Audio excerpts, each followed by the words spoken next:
Dictators, some of the most evil people to ever walk the face of the earth. These are tyrannical autocrats that seize power either through a military coup or through their own cunning and take over control of a country, and no one can say a thing about it. And today we're ranking all the most evil dictators. That's right, all the people and the names you've heard in history books but never really knew who they were.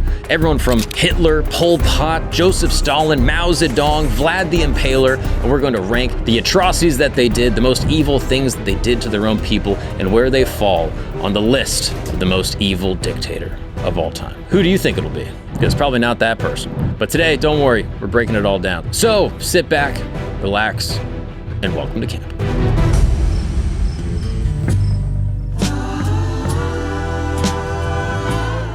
What's up, people, and welcome back to camp. I'm not here in my beautiful tent, unfortunately, but I am in Austin, Texas, and I'm here with the good citizens of Austin here today with Deric Poston and Hassan Ahmad. Yeah! What's up, guys? Let's go. Camp, finally. Let's go. Now, this isn't a regular episode of camp, because sometimes with camp, I'm talking to experts, I'm talking to really smart people, I'm talking to geniuses, I'm talking to good, moral, ethical human beings. Oh. But today, we're not doing that. Today is tent talks, all right? But normally we're in a tent. It kind of makes more sense. But now it just kind of sounds like a weird rhyme. But with Tent Talks, that's the show where I explain the most interesting, fascinating, and controversial topics from around the world to my dumbest friends. Huh. And that's why you guys are here. Well, I'm excited. Yeah, such a great energy. Perfect, right? Yeah, perfect. Okay. We talked about this topic. I think it's a great one. Ranking the worst dictators of all time. Or the best dictator. It's, again, the framing of this is going to matter. Yeah, because that's a great question. Yeah. If we're going to rank them by worst or best, is it like most efficient, best, or like worst, like, oh, that's the most evil person? So let's figure this out together. Okay. I think the framing should be the top is the most evil. And then the bottom is less evil, but still evil. Yeah, still evil. If you're on the list, bro. Yeah. If you got the dick in the name, you're evil. I think that's evil, dude. right. I think we can accept that. Right. Yeah. I feel like number of people killed is going to play a very big role. Oh my goodness! And I how feel we like rank we're these back people. in the argument we had yesterday. Wait, you guys know what does the word dictator mean? Like, and where was it originated? Do you know? I have no idea, actually. That's a great question. Let's find out. You know what made me think that? Yesterday when were y'all in the room when Brian Simpson was talking about the word decimate? No. He said it was invented by the Romans because what they would do, I thought this was genius. What they would do is if a soldier like abandoned, deserted, what they would do is they would take that squadron and kill every 10th person randomly. 10. Wow. Decimate. So that's how that word was originated. Oh, that's crazy. I thought that was so cool. Yeah. Oh, You should have Brian on this podcast. Yeah. It would have been a lot better. Yeah, what is he doing today? Listen to you guys talk yesterday, I'll be like, oh, okay, maybe it should be just them. No. I know. We need you guys to figure out the dictators, okay? So, all right, I'm pretty sure the etymology is just from Latin, dictere. Mm-hmm. And I don't know what dictere means. Some guy who talks a lot. That's what it sounds like. Yeah. If you use the word dict. Oh, that's right? interesting. That's exactly right. Is that exactly right? It comes from dictere, meaning to say repeatedly, assert, or to order. Who's the idiot now, Mark? Dumbass. Yeah. Dumb bitch. Who's it now, dude? I didn't expect to get curveball questions on etymology, okay? I thought we were going to go through the details, all right? But yeah, and so basically that's what a dictator, some of these people are going to be dictators, adjacent. Like some of the people we're going to be talking about, they're not necessarily what you would consider a dictator, but they are funny. So I think it's worth mentioning, okay? It's Ellen DeGeneres. Yeah, Harvey Weinstein. Yeah, exactly. Okay. Because what is a dictator, right? Like, I was looking it up. It's like basically like a person that comes in either through like a military coup or as an elected official and then just never vacates. Right. Different than a monarch who gets passed it down over time, even though sometimes monarchies can become dictatorships. Really? Yeah. So sometimes like it's... Game of Thrones. Yeah. Wait. I mean, can monarchies become dictatorships, or can you just have an evil monarch? That's what it. But wouldn't that be considered a dictator, or is he still just a monarch? No, because I think at the end of the day, the dictator is someone who like kind of took it in a way, whether it be the elected or through a coup. Like when you're a monarch, you're just like you said, you're just sort of given it. Yeah, the monarch would become a dictator under the definition if the monarch is now no longer listening to like the board, like the ruling family that controls. So like the king is obviously the lead monarch. but they Right. would have like a court that they would consult with. Oh, Whereas it's a big dictators go. typically have no other consult. They might have generals and things that they talk to, but typically it's much more autocratic. Which Okay. I didn't realize. Okay, that I get that. That makes sense then. What's up, camp family? What's up, campers? 2 big announcements. Don't skip this. 2 massive announcements. The merch store is back open. That's right. Camp Goods is back in stock. We got these hats that I'm wearing right now. I've been rocking them both on here, on Flagrant. I've been wearing them on stage. We got a bunch more hats like the ones behind me. You can see them all here on the website. We also got some shirts. Oh, man, what is this one right here? Come on now. Come on now. Camp gear for all terrain. We got some other ones. What is this one right here? Oh, this one's beautiful. This one might be one of my favorites. The colors are absolutely crazy. This is Camp Gagnon, vintage wisdom across the globe. Come on now. We got all that and more on the store. We also got these sick mugs right here. You might have seen me maybe sipping from one of these in some of the recent episodes. These are sick. They are all available on the website, campgoods.co. Check it out. Link is in the description. And by supporting the merchandise, you are obviously supporting the show. You're supporting me, and you're obviously, supporting all the amazing people that make the show happen, like Christos, who is currently throwing me t-shirts from underneath this desk here. So please check that out. Additionally, I'm on the road. That's right. I'm doing my 1 hour of stand-up comedy. Some of the greatest jokes ever written, okay? That's not true, but they are my jokes, and I wrote them. Then I'll be in Portland, Maine on April 27th, and that one I'm doing with Joey Avery. You know Joey Avery, a friend of the show. He sat across from me many times, and I'm explaining some things to him, and he might be my dumb friend, but he is a brilliant stand-up comedian, and we will be there in Portland, Maine. If you are in these areas, please come out, and we're adding a ton of dates all through the summer, so check out my website, themarkgagnon.com, for all tour dates and updated info. Come hang out with me. I talk to every single person after the show. If you want to kick it with me, maybe have a drink, I'll be there, and I will see you guys on the road. Now let's get back to the show. So let's just start with a fun one, shall we? Okay. Vlad the Impaler. You ever heard of this guy? Is this the guy Dracula's based on? Exactly. Mm-hmm. Damn, he be knowing shit. Bram bro. Stoker. Yeah. Can we pull a picture of Vlad the Impaler? This guy is an absolute beast. Basically, he was like just this evil dude, all right? Back in 1456 to 1462. Mhm. Okay? If we get a picture of him, he looks handsome, to be honest with you. People love him, apparently, in Romania. So like that's where like he like became like a folk hero, like after his death. But he did all sorts of crazy things. So basically, this guy, Ottoman invaders start approaching this place, Wallachia, is like basically where he's like the ruler of. And he creates the most insane like fence where people are coming into the gates. As the Ottomans are approaching, he has 20 to 30,000 impaled corpses lining the Danube River. And that is how he scared away invaders and people coming to like take his shit. Damn. Just giant like lines of just impaled corpses. I also think it's pronounced the Danube. Is that how it's pronounced? Yeah, I'm pretty sure. What is the Danube? It's a river. I know it's a lot of big battles have been there. Like Napoleon fought around the Danube a lot. What is up with that? Yeah, there's just some sort of like rivers I think are easy to fight around because they're like a natural. So it's like it's a natural sort of barrier. So a lot of like, and it's water. So you sort of plan a lot around these sort of battles. Ancient battles are kind of weird where like they just sort of met up in a place. Yeah. It's almost like school fights. Kind of like, romantic. Here, 3 o'clock. Yeah. Yeah. Like even that was the weirdest part of like the art of war. Is like so like half the book is like how to conquer your enemies, and the other half is like when fighting in a river. Get out of the river. Like that's like most of the book is about river warfare. Yeah. The Danube. Yeah, the Danube. Like rivers are like really big in ancient battles. It's like Caesar was a big deal because he crossed the Rubicon, and that's a river. Yeah. For whatever, like rivers are just important. Washington. Yes. Delaware. All that shit. Damn. Mm-hmm. That's a good ass point. Yeah, rivers are like super important until we have aircraft, pretty much. Probably trade route. Probably also you get like men and shit. It's like, hey, let's just meet on the river. Yeah, it's like if you burn the bridges on a river, then all of a sudden your opposing army, it's like they have to either rebuild or they're trapped. It's like crazy. Yeah. Yeah, they can't get supply lines through. It's like rivers are super important. And if there's 20,000 corpses impaled on the side of one, You're gonna be scared. you're gonna be a little bit intimidated. Because you're already worried about the river. Yes. Yeah. The river's in the back of your mind. So you're already like, damn, another problem? Yeah, exactly. Oh, 20 to 30,000 of them.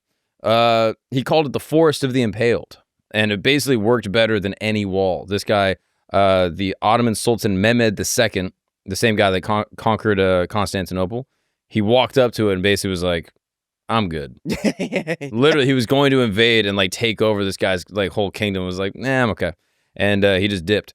This guy, his signature technique was inserting wooden stakes through the rectum and hoisting the victims high up on poles where everyone could see him. So like prisoners of war, the enemies, like even within his own court that would go against him. Are they alive when he's doing this? No, sometimes, but not always. Insane. And he would want them to oftentimes like die slowly where people could see him. And that was like his whole thing, putting them just in front of the castle, impaled. Oh my God. So like the idea being that like, oh, maybe if someone's walking up on this, you can still hear some of them moaning. Yeah. Brutal. Yeah. And then apparently, this is this is apocryphal, okay? This is where Bram Stoker gets the idea of Dracula, is that apparently this guy would dine with the impaled victims. And that he's alleged to have dipped his bread into their blood and ate their blood, which is where you get the idea of Dracula being like, or this guy being a vampire. So this like count that lives in like a castle and drinks people's blood for power is based off of Vlad the Impaler. Crazy. Seems like I think he did it. I think he did it. Do I think he did it a lot? No, I think he probably did it like one time, but one was enough. It seems like white boy shit where like you just be like, yo, look how crazy I am. Ozzy Osbourne. Yeah, exactly. Yeah. Like, did he eat a bat? Yes. Yes. Does he eat bats all the time? No. Also, one was enough. Yeah, one's enough. One's enough. You have the right person see you dip the bread in the blood and be like, tell people. Oh, but you don't have to tell him. He's just like, oh my God. Yeah. So other legends that go around this, allegedly he killed his older brother by burying him alive. He captured him, buried him alive to like get rid of like his, try to get his claim to the throne. That's a crazy time in life where you're like, you have to kind of kill your brother. If you want to, I say that like it's like far away, like Kim Jong-un didn't just do that like 10 years ago. He killed his brother? Yeah, Kim Jong-un killed his brother.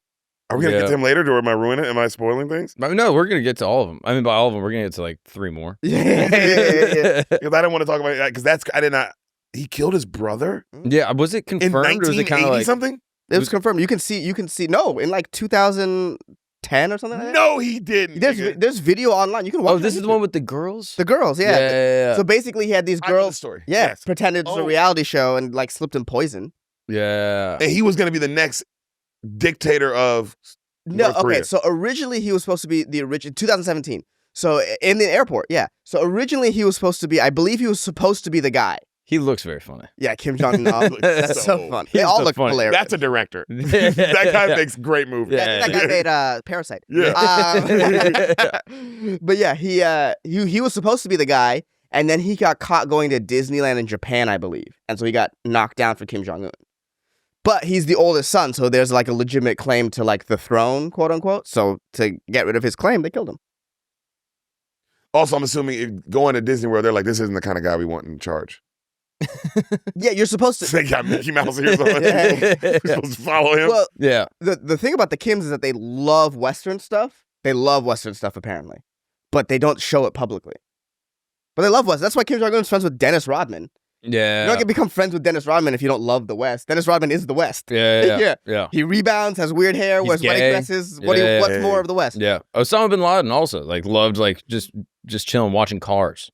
That's like on his computer that they confiscated out of the caves in Pakistan was Cars 1 and 2. Like he was like he was just wait, quit playing. Yeah. I thought you meant Cars like he like how Rogan likes cars. No. He likes cars. No. Ka-chow. the queen, you know what I mean? Like he was like in the caves, like his computer had all these crazy files. Yeah, where like he was just like watching just like Western media, just like, yo, this shit is fire. That's a good look. The Osama bin Laden hard drives. There's a lot of interesting stuff on there. All right. Yeah. But it's stuff like that. There's a lot of porn games, a lot of stuff like that. Yeah. Wait, were there porn games? Porn games, like puzzles that if you complete it, you got to see a naked picture. Oh, like try not to bust. Yeah. I've seen those ads. I didn't know anyone actually clicked that. Well, when you're stuck in Pakistan with everyone looking for you, there's only so much you can do. Oh, that's crazy. Mm-hmm. Well, based off this limited information we have on Vlad the Impaler, where do we want to put him? I mean, what's the tier list again? What's the rankings? Are we doing ultimate based? Is that the one we were doing? That wasn't what we were doing. I'm going to change it afterwards, but we'll just do most evil to least evil. Some people suggest that he killed like 80,000 people. I think that's like his rough death toll, but it might be higher. I mean, I'm gonna go mega base maybe.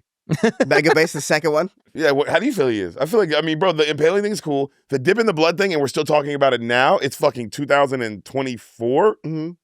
5? What year is that? It's even farther away. That's even it proves my point more a little bit. A centimeter more. Slightly more. Yeah, so, bro, also, you gotta, that's impressive, bro. We still talk about you and what you did in, what was he, 1400s? Yeah. I would say he's mega based. I would say he's the top one. I mean, he created like no, because you're going too early. But there's gonna be so many other dictators who did some cool shit. Yeah, but how many other dictators created Dracula and like a whole genre of evil? Like, that's a good point. That's the first vampire. But you putting him up there with Hitler? I would say so. In terms of legacy, I didn't know who he was until just now. We're gonna put him up there with Hitler. But you knew his story. You knew the vibe. You know Dracula. Dracula ain't this nigga. You knew his heart, bro. Dracula, he is Helsing. He is that guy though. He is who Dracula is based on. Bro, hold on here. I think we're getting ahead of ourselves because he dipped the thing in the blood.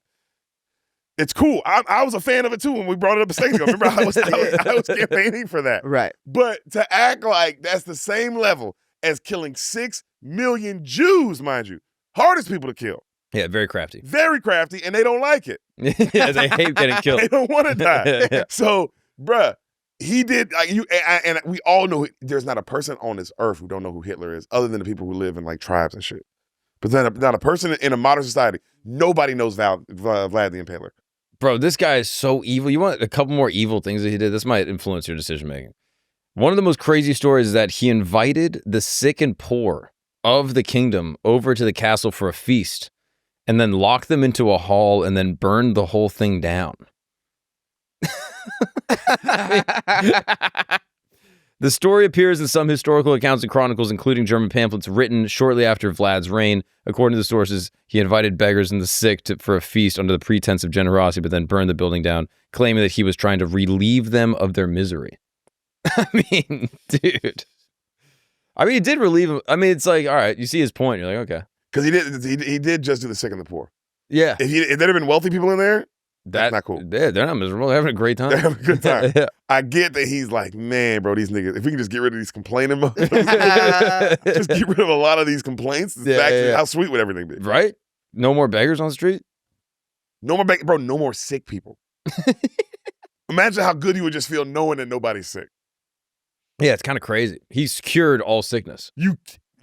Bro, and also think about it, you are just kind of leaving like strong people left in the community. Right. Yeah. You're building a race of like. It's like a eugenics program almost. Well, where is he from? Where he's from? Where would it be now? Romania. So it'd be Romania now? Yeah.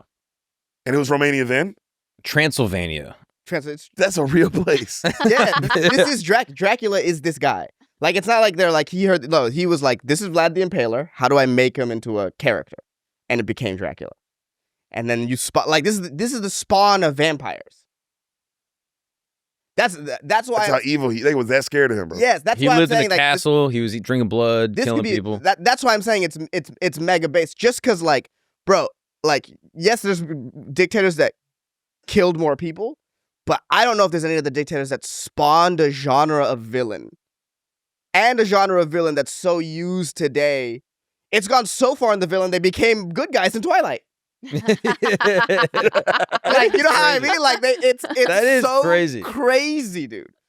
Vampires are so part of every part of like any sort of like mythical monster villain.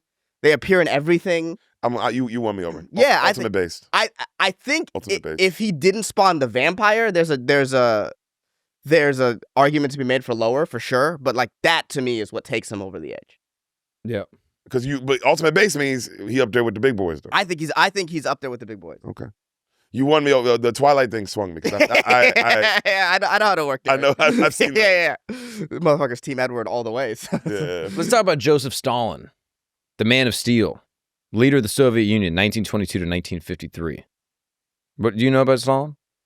1922 to 1953? Yeah. He died when he was like 30-something? No, that was just his reign. Oh. Yeah. I was more impressed. Like, damn, he knocked that out. Yeah. Damn. I look up a picture of him when he was young. If you look at him when he was young. Oh, there's young. Second line. Yeah. One. He's remarkably handsome. Mm-hmm. And That makes sense to get this that is far. after he got smallpox and was like all pimpled out. Like apparently like got very sick as a kid. So this guy basically takes over the Bolsheviks and tries to take Russia from this backward agricultural society to an industrial powerhouse. And he did it through a very efficient and simple way. Just killed everyone that disagreed with him. Anyone that looked suspicious, anyone that, was nearby when he was angry, he was just killing motherfuckers. And he was down for the cause. Early on when he was taking over like the whole Bolshevik party, he was robbing banks to like raise money for the party. Robin Hood shit. Yeah, like he was like literally robbing. Stealing from the rich for the poor, like literally robbing. And they were like the communist party, like, hey, we're gonna take care of all the people, we're gonna do the shit right, and we're gonna steal money from the banks, and we're gonna run the whole thing up. And he was going in robbing banks. I'm pretty sure with the gun. I'm pretty sure these mugshots were from when he was bank robbing. Kind of crazy. So he basically is able to take over. Okay, Was he born in a high family? No, poor family in Georgia. He got it out the mud. Yeah, from Atlanta. I grew up in Atlanta. And then he became the leader of the Red Army. Isn't that crazy? Oh my God. He got hit with the Rico, bro. Isn't that But I feel like most dictators, or am I wrong? Do most dictators come from poor? It's an interesting question, actually. I don't know. My feeling would be most of them kind of come from like middle to poorish. Yeah, because to rise up and be a populist person, it feels like it's tough to be born rich. Yeah, because I can get you. Like you said, I'm getting behind this guy. There's a guy stealing, and right now in America, if a motherfucker started stealing from the banks, Luigi. Imagine Luigi, bro. And Luigi kind of looks like Luigi, actually. Yeah, and making healthcare do shit and all that, and it was just this guy and you found out he was from Decatur. He was just from Atlanta, just from where Future's from. Yeah. Then you would be like, damn, bro. Like even right now, we would fuck with that guy. Right. Yeah. Right. Like, because think about rich populists. Like Donald Trump is a rich populist, and he's super divisive. Yeah. I think that kind of in a way plays a part. Yeah. If he came from the mud, I think more people would be like, ah. Yeah. That's crazy. That's a good point. The fact that he came from New York billionaires makes people, I think, also deep down makes people go like, what's going on here? Washington came out the mud, right? George. I think so. He also wasn't a dictator, though. He wasn't like a populist. No, but I meant like I'm talking about a guy rising up and the way people revere him. I don't know. He had slaves, so makes me think he's rich. But didn't everybody have slaves? No, poor people did not have slaves. Slaves are expensive. Very expensive. We looked into it. Yeah. Very expensive. I'm pretty sure Washington, when he left office, he was like to this day, I think like the third richest president ever. Like he was extreme. Like part of the reason allegedly that he was like very pro Revolutionary War was because if they won the war, he would become one of the wealthiest men in the world because of his land speculations and holdings within the United States. Mm. So he had a ton to gain personally from overthrowing the British monarch. Yeah, and if you're doing land speculation, that implies some money already. No poor people. They're not gonna allow poor people to be like, I own this land. Yeah. Yeah. You know what, though? I respect it because that's crazy. You're like, damn, he had a lot to gain from it. But he was the one out there fighting and shit. Yeah. Like yes. really risking his neck. So it's like, yeah. With, all right. With slave teeth the whole time. With slave teeth. Grills. The original grill. Is that racist? My bad. Right. No, he could, yeah. And then he also knew to give the power away. So it's like, I mean, yeah, poor or not, that's impressive. That Back to Stalin. Back to Stalin. So let's just go through some of the evil shit, okay? Because again, all these people you could do there's millions of books on each person. So let's just kind of go through the bullet points. One of the craziest acts that he did when he first took over power, the Great Purge. This lasted from 1936 to 1938, and it's a time when Stalin's paranoia reached a tipping point, leading to the execution and imprisonment of over 1 million people accused of being enemies of the revolution. During his speeches, people would continuously clap as if he had performed a miracle. It wasn't just enthusiasm, it was fear. Everyone knew that the person to stop clapping might be the next on the execution list, and the atmosphere of terror that gripped the Soviet Union during the Great Purge. So the whole time he was talking, everyone was just clapping, just nonstop. Because you didn't want to be the guy that looked like a hater. And so the whole crowd, it kind of sounds nice, honestly, as a comic. Like you kind of hear that and you're like, sounds actually pretty chill. But the whole time, imagine the dude's just speaking, everyone's just like, greatest ever. Love him. Crazy. Insane. He would do these like fake trials. He had this approach to eliminating perceived threats where officials would confess to impossible crimes. They might claim to be spies from multiple countries simultaneously: Japan, Germany, Britain, America. These confessions were often extracted through torture or threats, and they were all public for everyone to see what was happening if you went against Stalin. Crazy. And then there's the Holodomor. Have you heard of this? I've heard of this. I don't remember. This is basically agricultural reform that occurred in Ukraine. And this was a forced collectivization program. This was a 5-year plan that basically boiled down to like, okay, everyone's going to die so that they can seize the farms.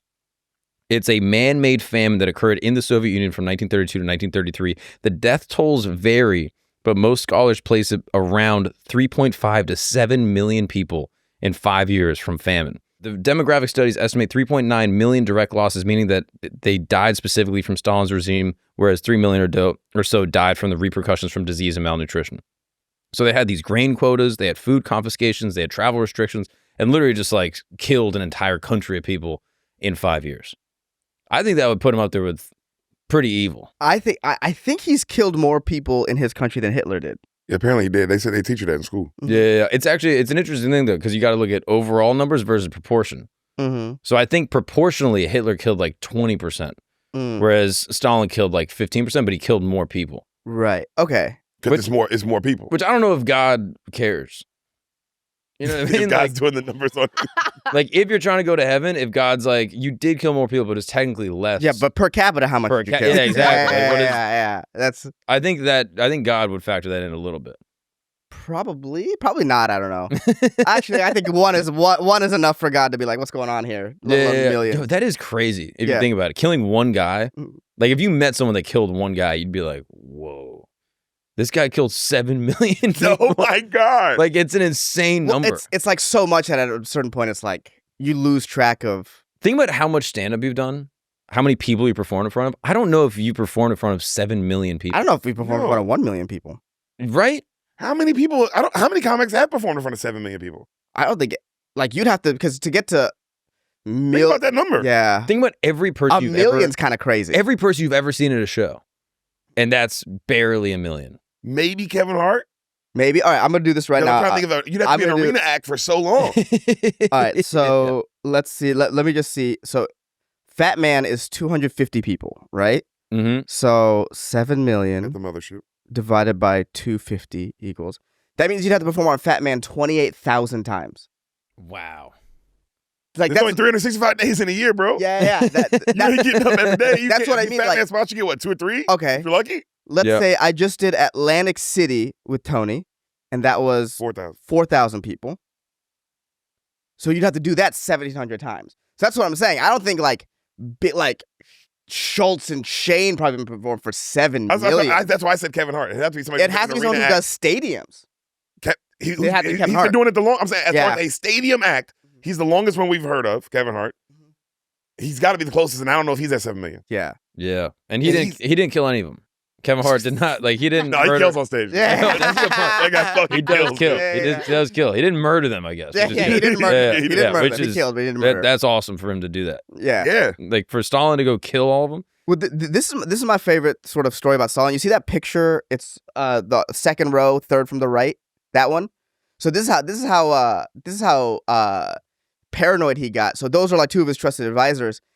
He killed both of them and would redoctor the image so the other 2 like he killed everyone in that picture, and every time he killed one, he would take one out of the picture. Oh, that's Wait, take them out or just replace their face? No, take them out. It was like OG Photoshop. Yes. Wait, so there was more people originally in this picture? No, I think that's the full picture, and one by one they all disappeared.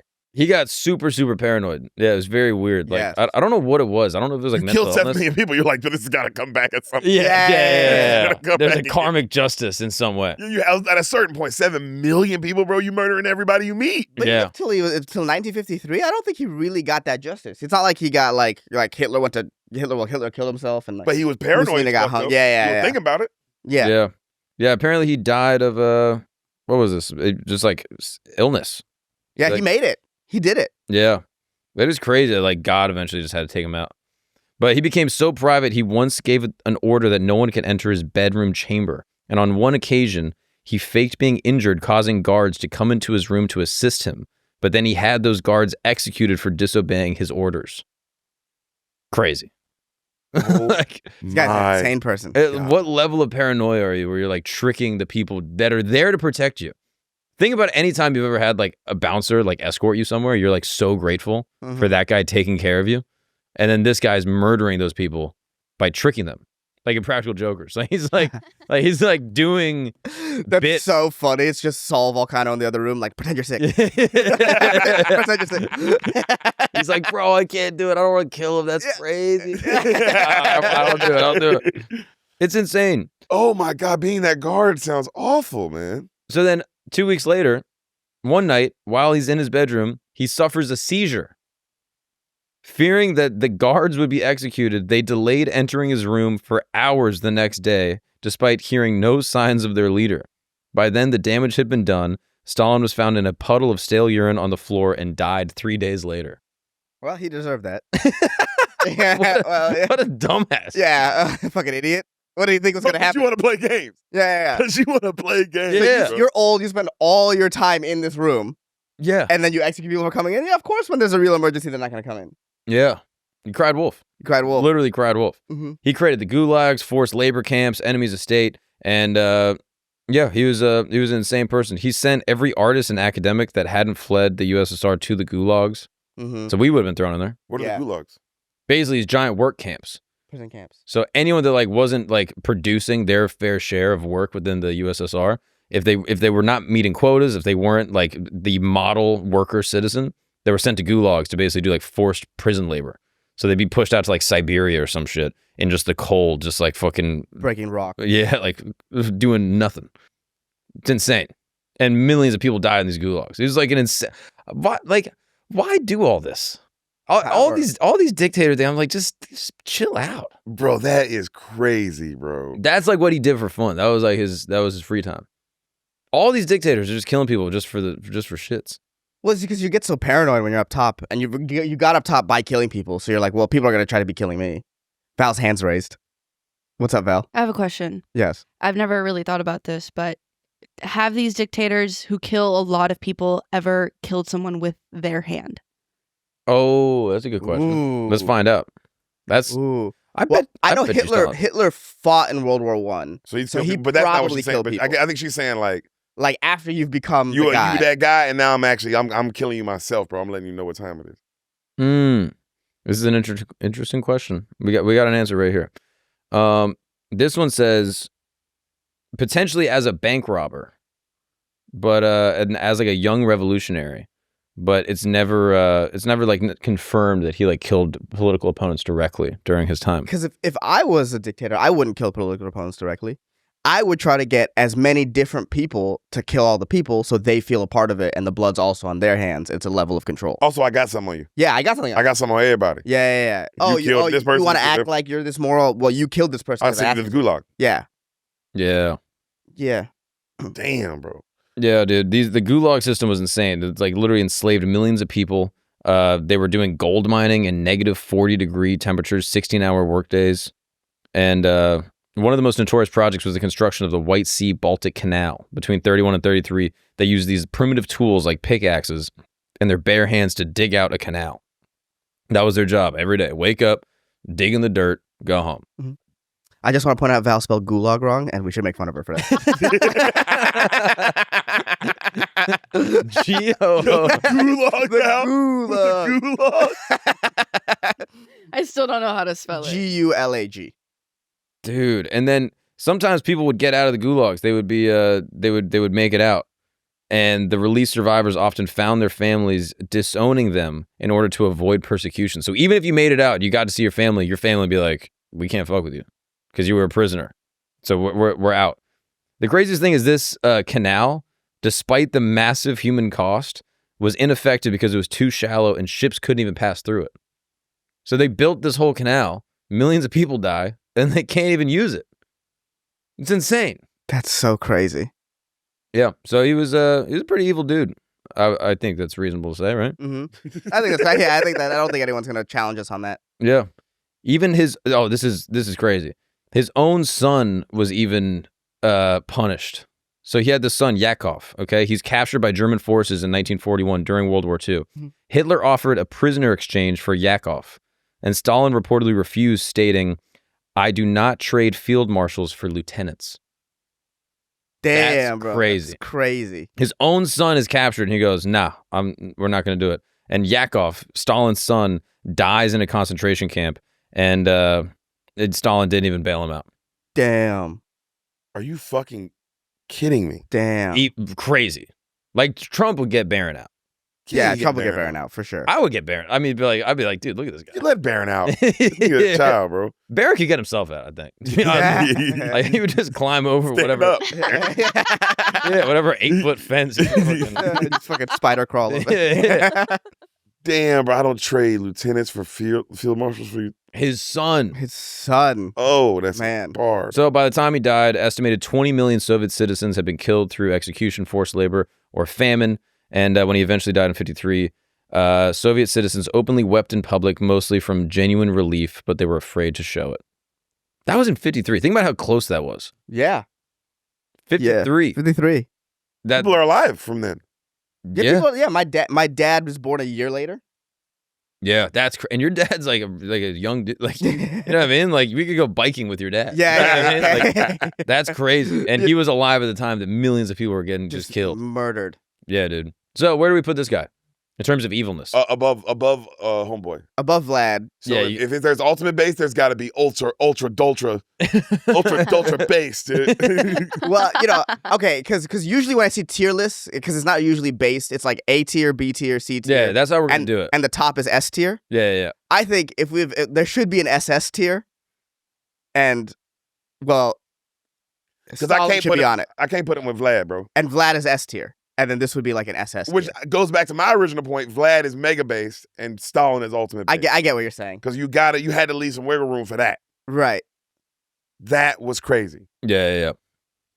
I put him at the most evil, more evil than Vlad, for sure. Yeah, it's just so many more people. Yeah. Well, I guess what hurts him in terms of our overall rate is that he wasn't the most famous evil dictator during that time. Yeah, I don't know who his publicist was, but like I feel like he didn't get nearly the recognition. he didn't. Maybe it was on purpose, though. Was this a Dick Cheney situation? Where it's like, Oh. let Hitler be all on the thing and I'm going to kind of... I think the big difference is Stalin killed his own people, whereas Hitler went in to places that he weren't his and then killed people there. That's an interesting point. I think that's a little bit of a difference. It's like, because the world outside of Russia kind of hates Russia. Even its allies don't like Russia. So you're like, oh, he killed Russians. That's kind of the vibe that like the West gives him. He killed Russians. Well, that's tricky though, because he killed Ukrainians that were Russians at the time also. Yeah, but And so at that point, Ukrainians are. If you ask Deric in 1940, are Ukrainians Russians? He'd be like, what are Ukrainians? If you ask Deric in 2024 today, Yeah. What's up, guys? We're going to take a break really quick because I need to tell you about how you are potentially entitled for some compensation. That's right. You may have been injured without even knowing it. And I think statistically, most Americans have been injured by this. We know that our food is poison. Many of these companies, these massive conglomerates, are pumping our food with stabilizers and gums and other processed chemicals that are illegal in most other countries. But for some reason in America, they are fully legal and they are allegedly causing many health problems. That's a very small alleged.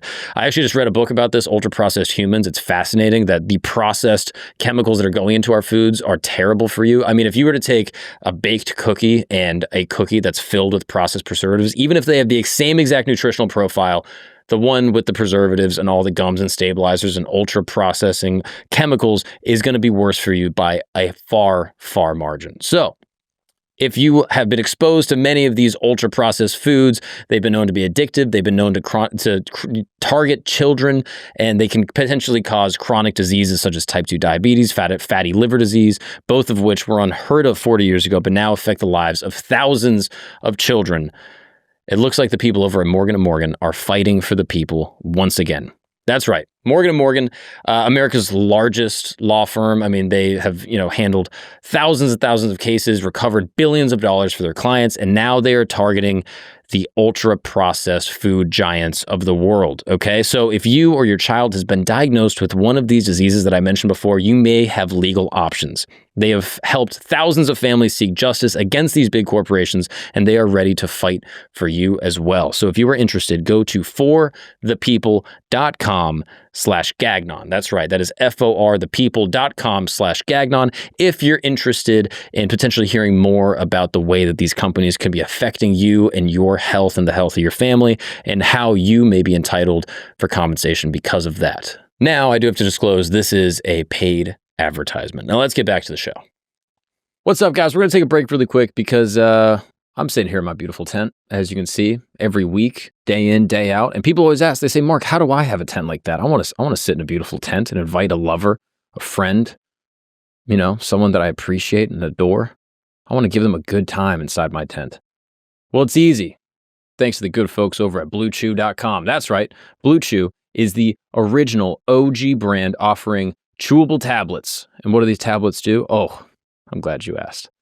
They are going to give you just a stronger, harder, and longer lasting sexual performance. That's right. They're going to help you pitch a tent any place, anywhere.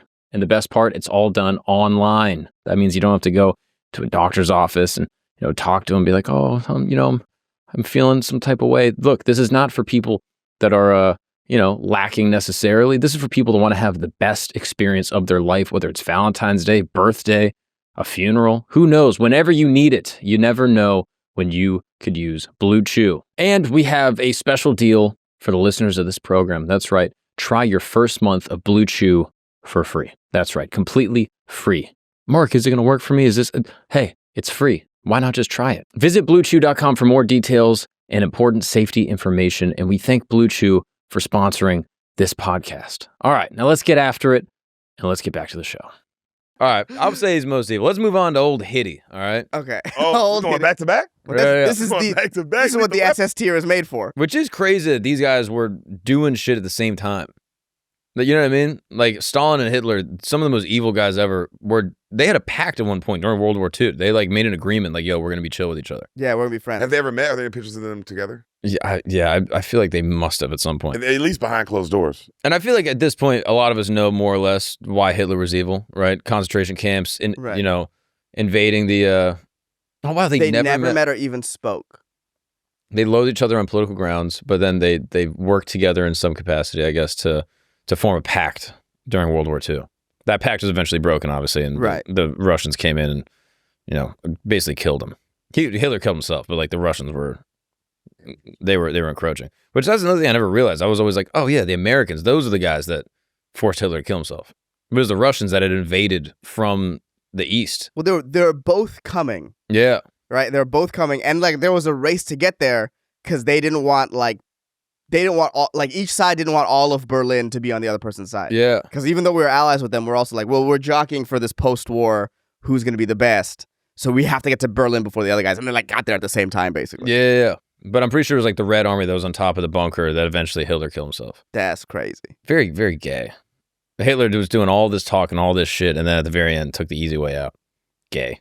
Real evil person. Right? It's I'm not giving it to you. No comeuppance. I'm not I leave out what I perceive to be on top. Yeah. And apparently Hitler's skull is still in possession of the Soviets. Really? This is disputed. Apparently they did do some type of post-mortem analysis of the skull, and they concluded that it was the skull of a 32-year-old woman. And then they never did investigation on it again. Yeah, and then the Soviets were like, no, look, and they painted a little mustache on it. The skull after. Yeah, look again. This is clearly Hitler's. They're like, that's oil. You're like, no, not oil. That's where his mustache grew, you idiot. Yeah. But some people are like, yo, did the Soviets fucking get Hitty out of there and fucking free him? This is the conspiracy. But that's neither here nor there, okay? I can see why. What would they gain from Hitler? Who knows? Maybe some military secrets, maybe some science, some tech. But we were openly taking their scientists and military people anyway. We gave all them passes, in Operation Paperclip. NASA. Figure my dad, that's where he works. So thank you, Nazis. Thank you, Nazis, for my dad's job. It was called Operation Paperclip? Mm-hmm. Yeah, that was the American sort of pardons that they were giving to Nazi scientists. Werner von Braun being like the most infamous. Yes, and then he came over here and started NASA. Yeah. So they met in Berlin and they're like, next to the moon. Was that like literally how that happened? No. Like Okay.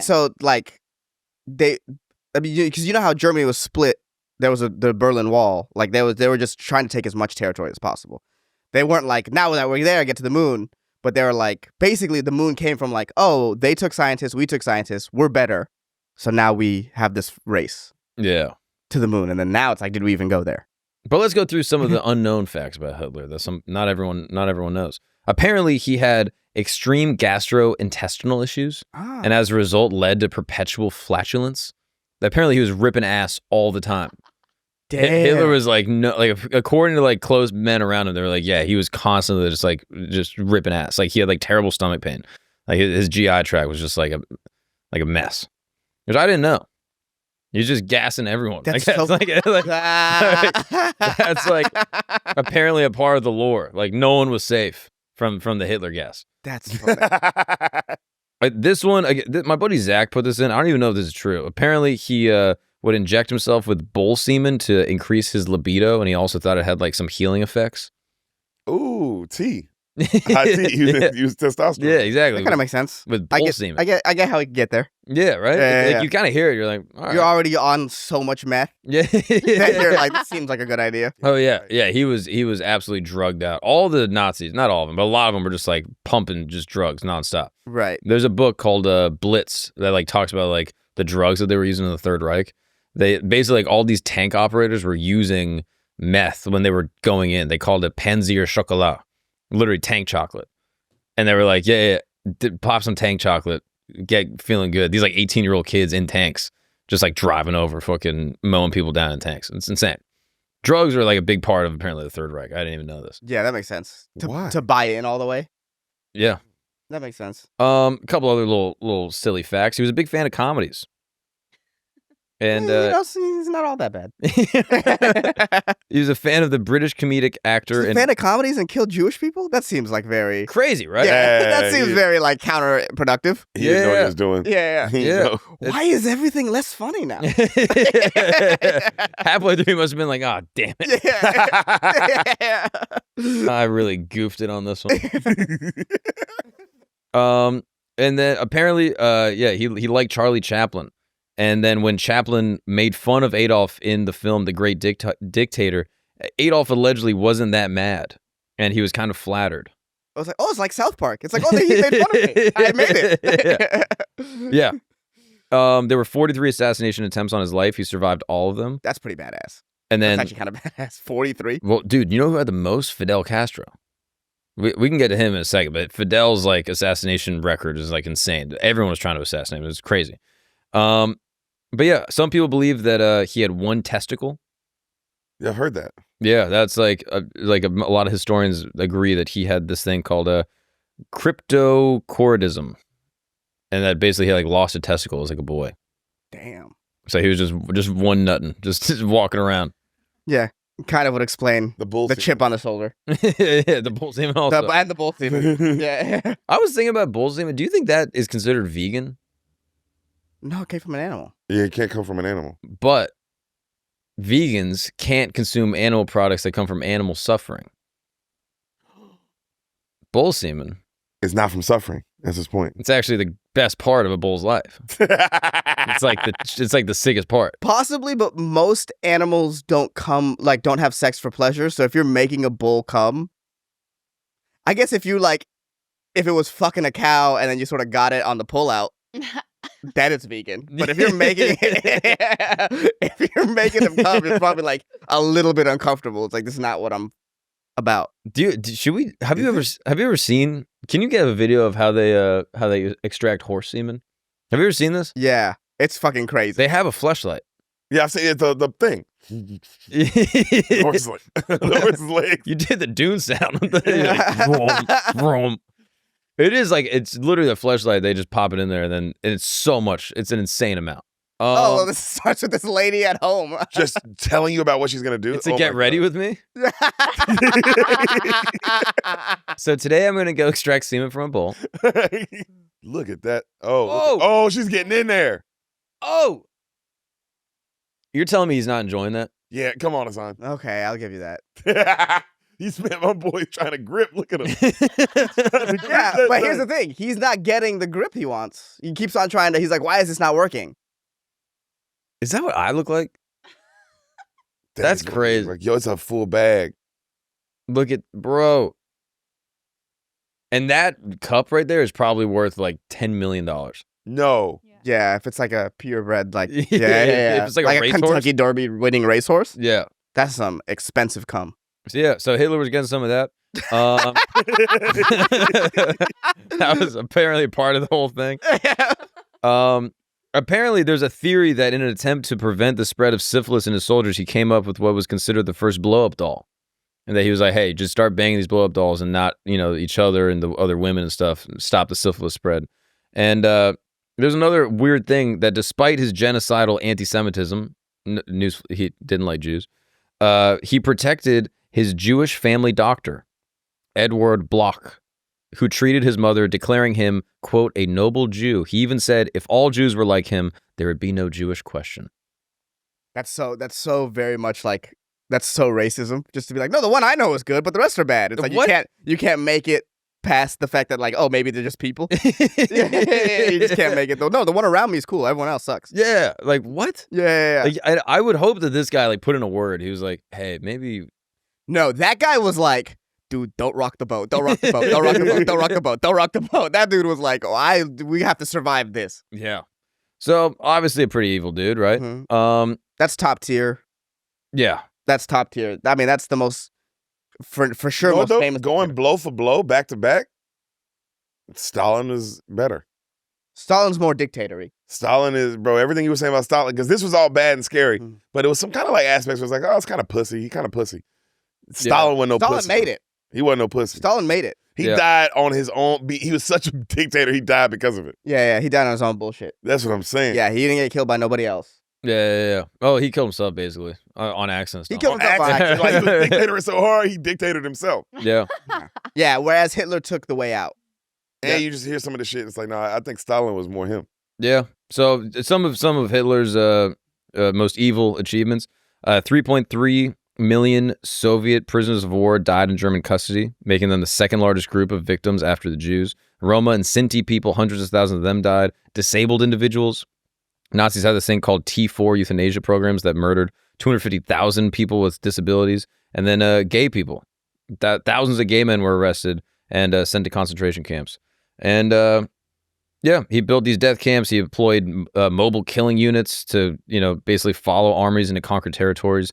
And it was all around pretty bad guy. The concentration camps were pretty like specifically evil. The Gulags at least had this like cover of like, oh yeah, we're gonna do work. Whereas the concentration camps were just like, yeah, we're gonna literally, these are death camps. People just go here and die, and we die. And that was the whole thing. So that is a little more evil. I think on top of that, starting the biggest war. Right. But in terms of like, damn, he did start that shit. Yeah. In terms of like, if we're gonna rank against Stalin, I think what makes him a little less, what makes Stalin a little more crazy is that Stalin killed that millions of people during peacetime. What do you mean peacetime? Like, in terms of like a lot of that stuff, like the Holodomor and all that stuff, was either in between the world wars or after the world war.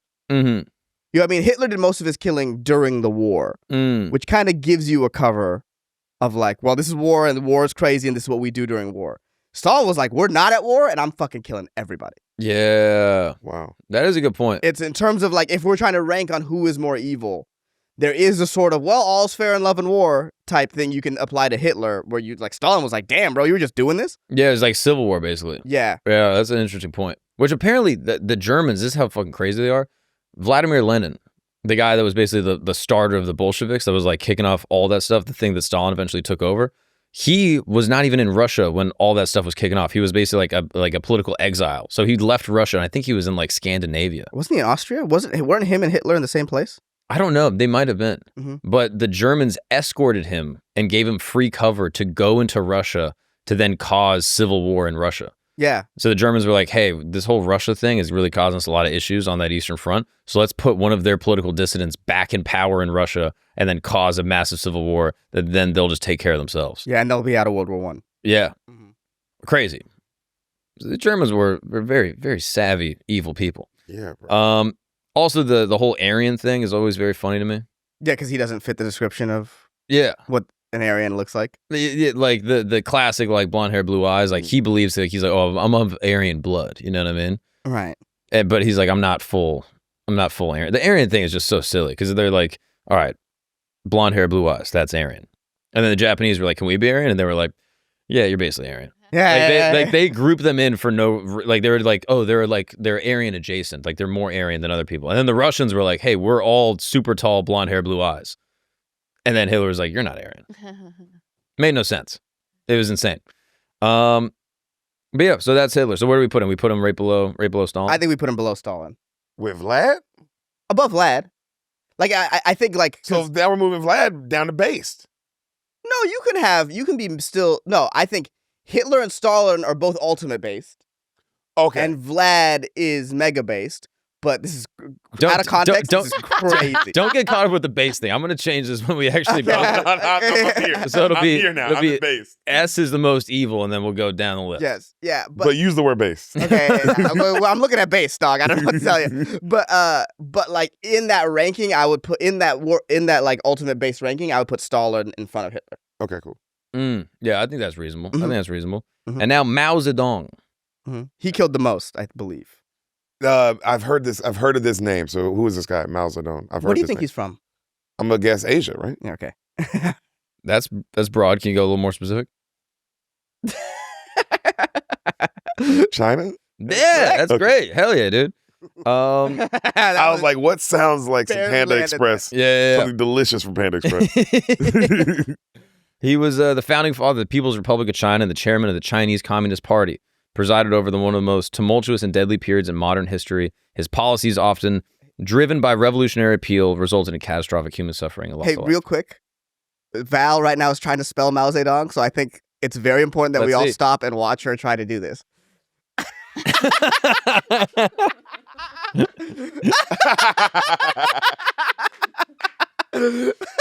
Yo, who is this rapper, bro? Now I'm locked in. Who is this guy? Sorry, Yoga, go on. Go ahead. I had to stop you because I know we would all like that. Yeah, that's unreal. Oh, it's Mao. Mm-hmm.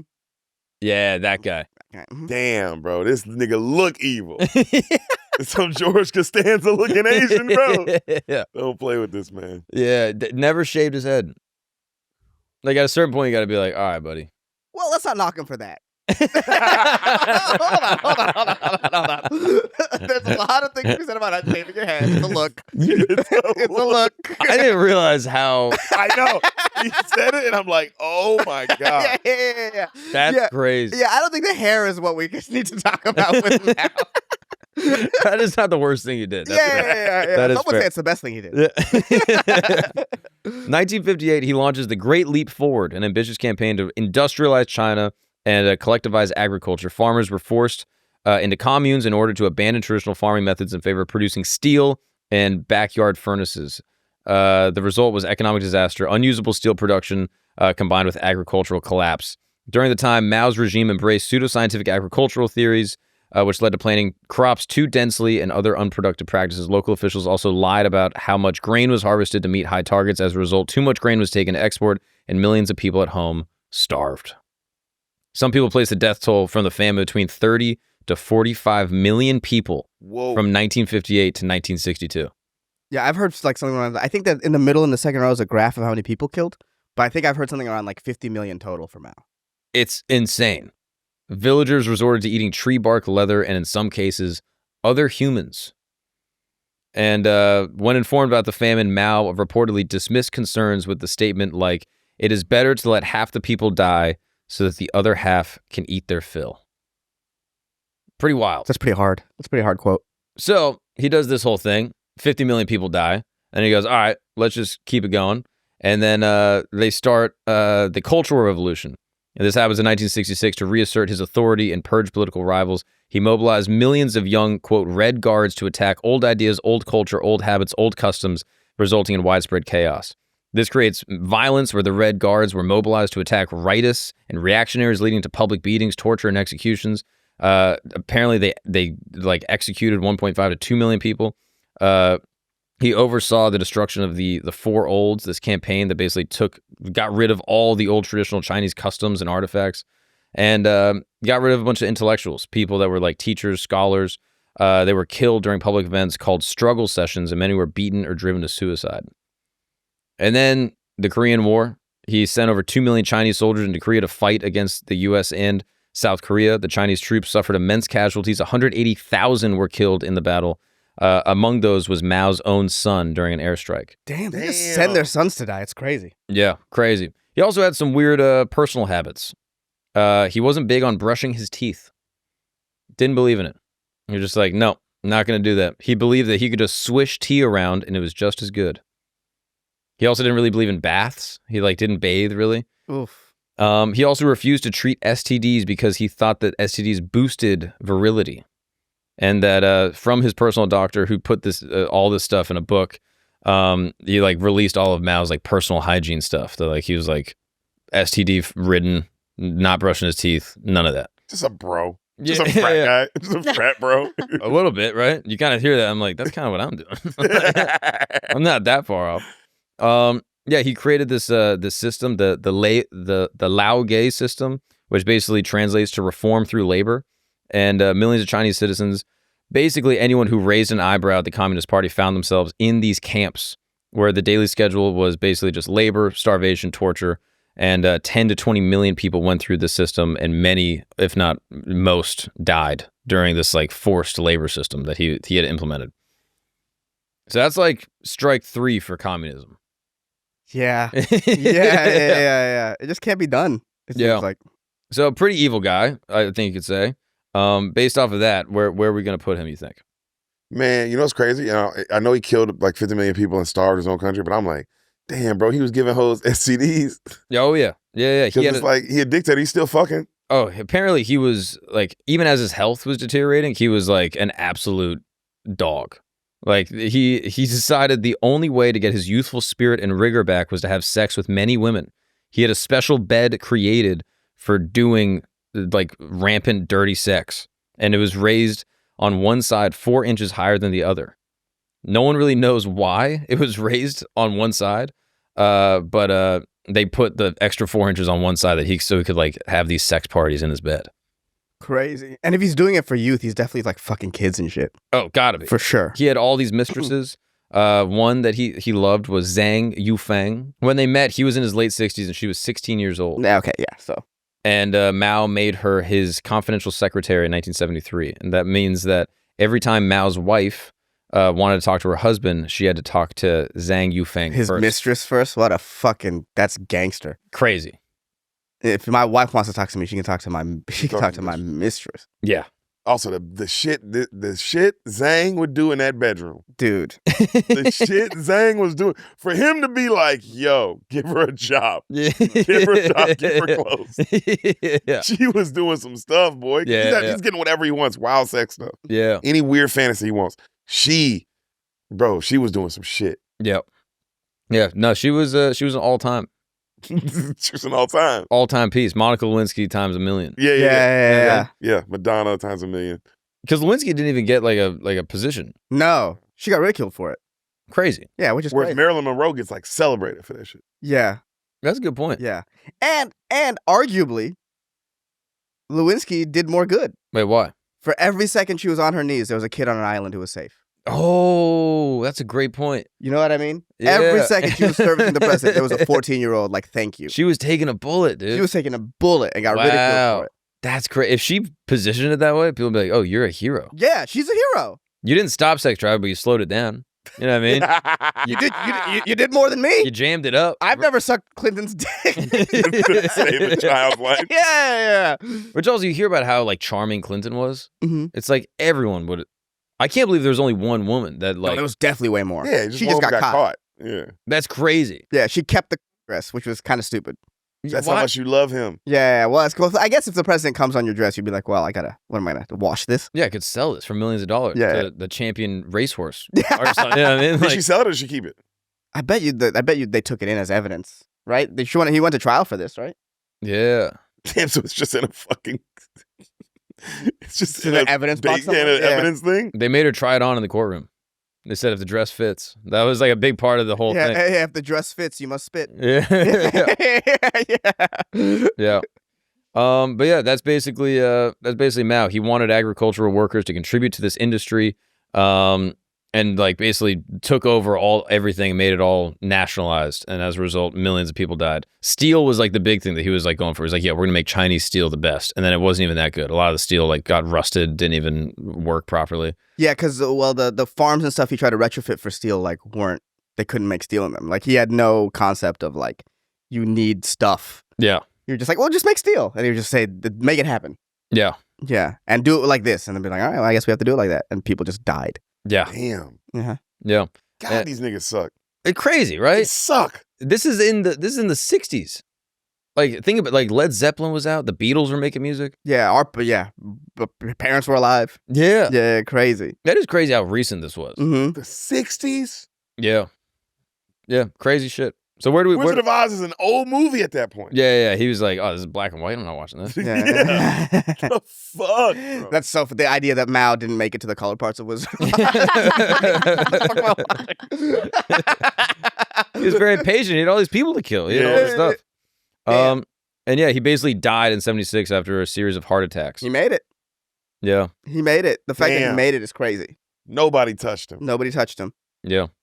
So where do we put him? I think he killed the most, technically. He did kill the most, and that's got to count for something. By double Stalin. I'm putting him with Vlad. You're putting him with Vlad. So you don't think he's above Stalin and Hitler? No. And why is that? Just because something's more doesn't mean it's better. You know what I'm saying? Just because something's more doesn't mean it's better. Yeah. The art in which Hitler and Stalin did what they did. For the people that don't know, that's impressive. We had probably a 2-hour argument yesterday at Mitzi's about whether or not more is better. Yeah. And now I feel like we've come full circle. Yeah. Yeah, because in this situation, I'm like, damn, that's what they was talking about last night. That's what they was talking about. That would all make sense. No, it all makes sense. No, because the artistry in which Stalin and Hitler did it, I got to give it some credit. Yeah, I think... We just talked about how Mao did it, and I kind of forgot already. Yeah, I get you what you mean. I think Hitler and Stalin sort of get the benefit of having it during World War II, which is like this crazy sort of thing. Mao, sometimes it's all about timing, and Mao doesn't have the best timing. Yeah. 50s China. Like, we don't even start really diplomatic relationships with them until probably Mao's kind of towards the end of this anyways. Yeah. So, and we're coming at it from a U.S. point of view. So I like that. So right now our rankings are Stalin up top, Hitler 2, Mao 3, Vlad 4. Yeah, so we're going on that ranking, yeah. Yeah. If we're going to just rank them in order like that, that's how I'd put them. Just because you do have to give 50 million people, you do have to give that. I ain't gonna lie to you. I'm putting Vlad over him. Really? I'm impressed, bro, with the vampire stuff. That's so funny that Mark makes my own point. Yeah. the dipped in the blood with the vampire, and then that's where vampires come from. I'm going to put that over Mao. I just think 50 million is too hard to ignore. The fact that nothing's that close is crazy. Nothing's that close. He's like, that's like LeBron shit or like Wayne Gretzky shit. You're like so far ahead of the next person, Michael Phelps shit. That's like, that has to count for something. It does. But I'm not putting him over. I want to add too that if you want to talk about success, China still has these labor camps. They haven't gone away. Whereas in Germany, and well, I don't know about Russia, but Hitler's labor camps are not around. Ooh. Yeah, it's true. It's there is a sort of like, I will say this: the government that Mao created, like that's still sort of. That's the emperor, right? No. Don't they have emperors in China? No. No, Not Xi anymore. Jinping is like technically The chairman or whatever. the chairman. Yeah. But I don't know if they're doing elections and shit like that. Yeah, they're not. It's like still. I think. Dictatorship. Yeah, I think it's still more. They don't do emperors. I think that's still more. Like Mao's China is still more China than Stalin's Russia's Russia, and Stalin's Soviet Union doesn't exist anymore, and Hitler's Germany is not Germany now. That's a good point. Like Mao's shit is still kind of going. The other two aren't going at all. I wonder if he's respected there. If you ask like a random Chinese citizen, like, yo, what do you think of Chairman Mao? If they'd be like, oh yeah, he's cool. You know what I mean? Like, I wonder if they still have like reverence. Well, I will say this: my friend went to China in high school, and she brought me back a Chairman Mao thing. So they Oh, sell it as merch. All right, he's up. He got merch. He got merch.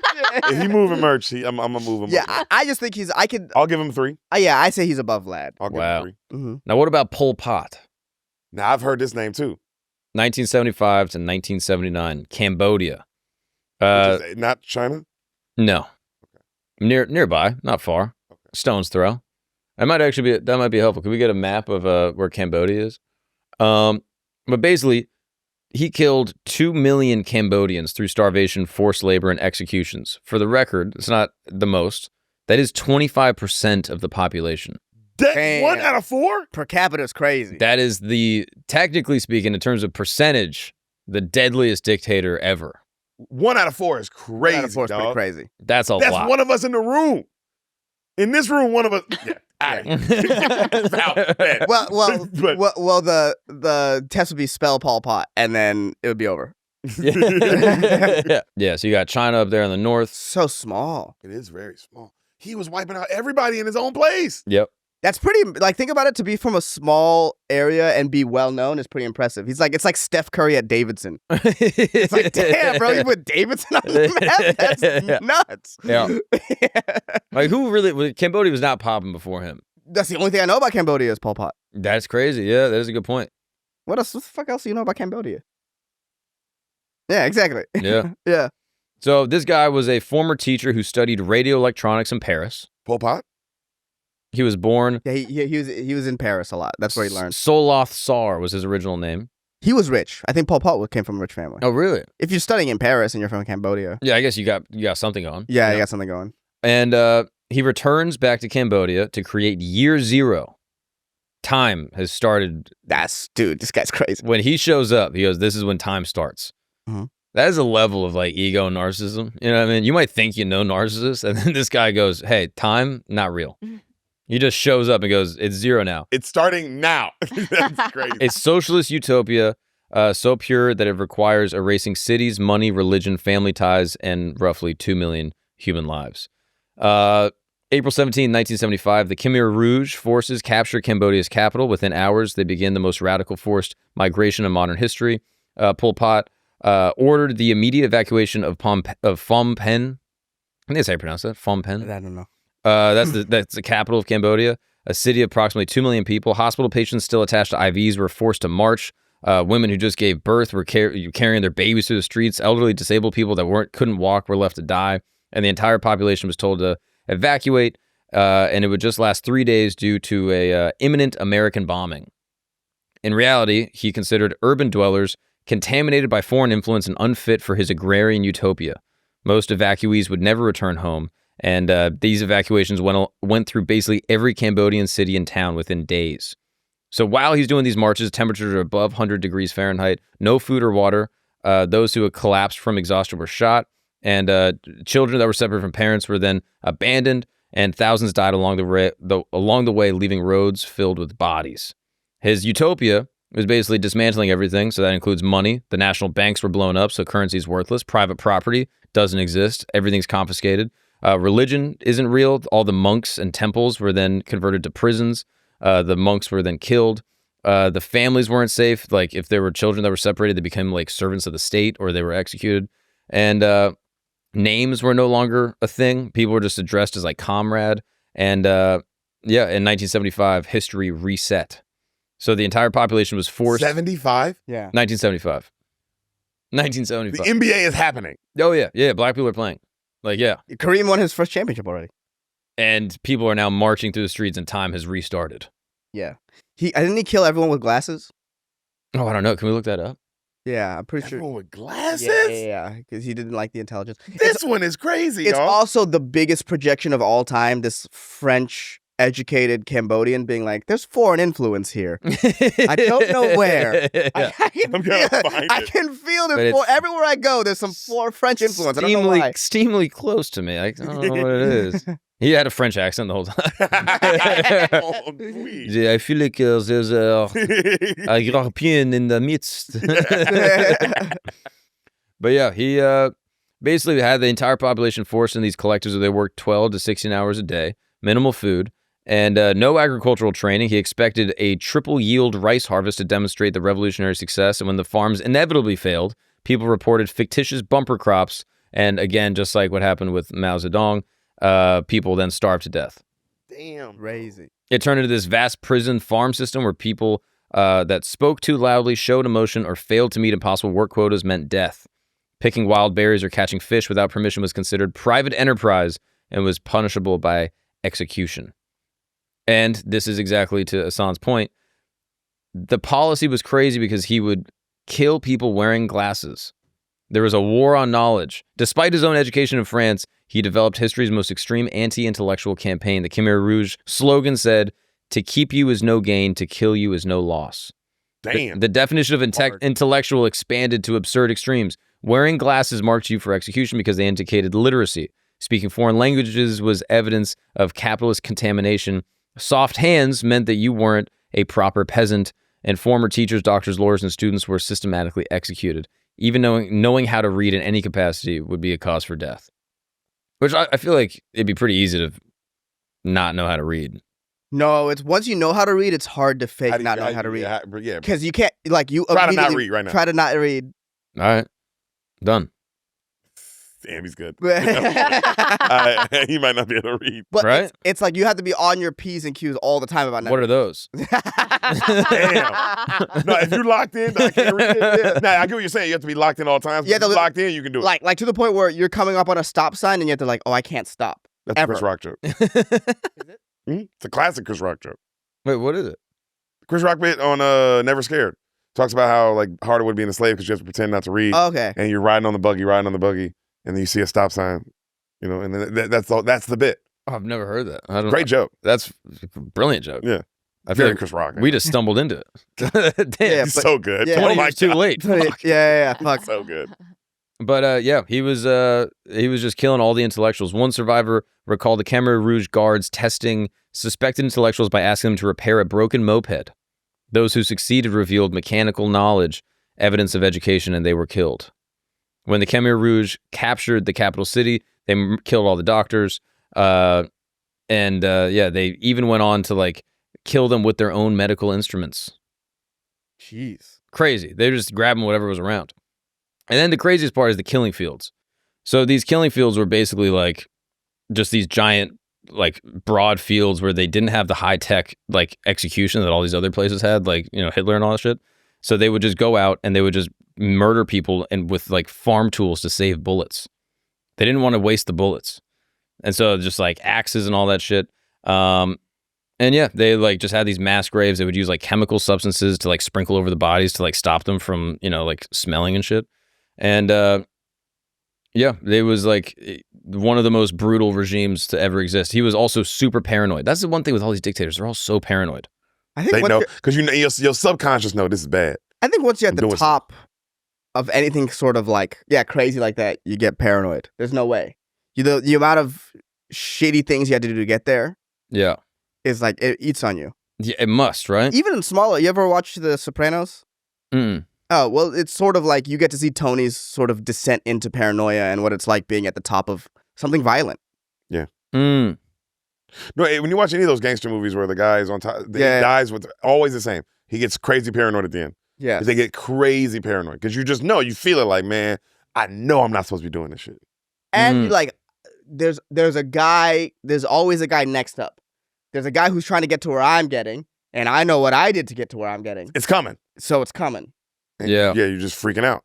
Yeah, these guys were pretty Ooh. So where do we put him? pretty bad guys. Are we done with all his credentials? have we said all his stats? Yeah, basically, I mean, he killed, 21 to 26% of Cambodia's entire population. It wasn't a specific ethnic group. It was just a spree on his own, Whim, sort of. his own people, basically. And how did he die again? He never faced justice. Vietnamese forces ousted the Khmer Rouge in 1979, and he lived freely for nearly 2 decades, dying under house arrest in 1998. Damn. His final words in He died when we were alive. His final words in a 1997 interview, "My conscience is clear." I thought you were going to say his final words in 1997 interview were, "Go Bulls." That's crazy. He was watching the NBA. Yeah, he saw Jordan. He saw it. He heard about him. He was like, yo, there's a guy. Well, he died in 98? Yeah. He saw 5 of the 6 at least, maybe 6 of the 6. That's what I'm saying. You know who He's like, I know who Michael Jordan is. Yeah. Damn. He's bro. killing it on the court. Yeah. Yeah. The killing courts. So where do we put him?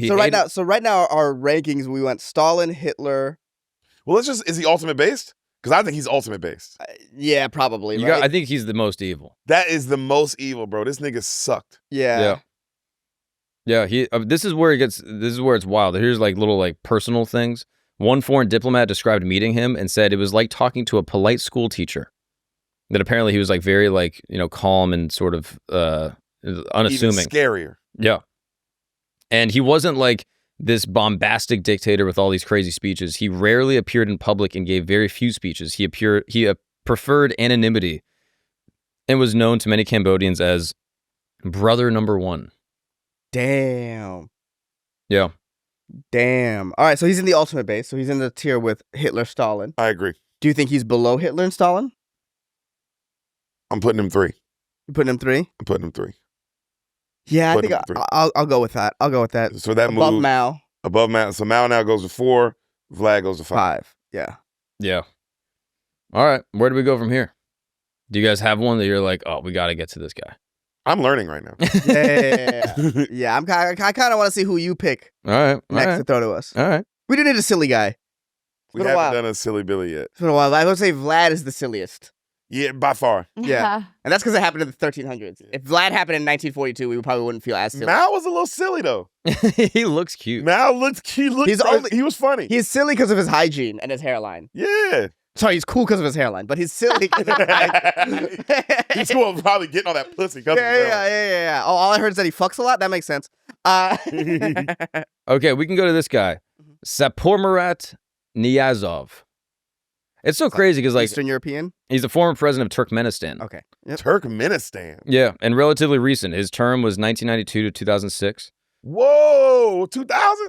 Yeah. Nigga, I just got to high school 2006. Yeah. He was so this is the other thing is like I feel like most political leaders from around the world were dictators. That's the thing I'm realizing. Like you just go through like most countries throughout history. It was just autocratic. It was in just some an way. autocracy, some evil guy being like, hey, some people gotta die. Yeah. Like the idea that not everyone dies in America all the time is pretty sick. How do we do it? How are we number 1? How do we do this? How are we number 1 not doing what they doing? I don't know, democracy. Michael Jackson probably helps. Yeah. For sure helped. Like- some sort of cultural. I think this is the first one that we're the first ones that controlled the culture of most of the actual physical world. Yeah. Even the big cultural powerhouses like Romans and shit. Yeah. People in Africa didn't know them probably. Everybody loved Michael Jackson. Everyone knows Michael Jackson. Yeah. We have this sort of cultural dominance Yeah. that we're kind of sort of losing. And it don't matter if you're black or white. I think that one music video saved America. Like just seeing all those people transform into each other, we're like, oh yeah, it's fine, we're good guys. But this guy, he was he was the dictator of Turkmenistan? of Turkmenistan, yeah. Okay. And he had this reign, which is called the Runama. And this was basically the ideology. This was the book of the soul. And it was his rambling spiritual guidebook that became Turkmenistan's sacred text. So everyone had to read it. We created a Bible. That's pretty interesting. Basically. And it was mandatory reading in schools. And it was required for driver's license tests, university admissions, and job applications. This guy claimed that by reading it 3 times, you were guaranteed entry into heaven. It translated into 41 languages. It was given equal status to the Quran and mosques. Damn. Can we pull up a picture of the guy? So he had this book, and this book was basically this is our Bible now. Mm-hmm. Everyone's reading it.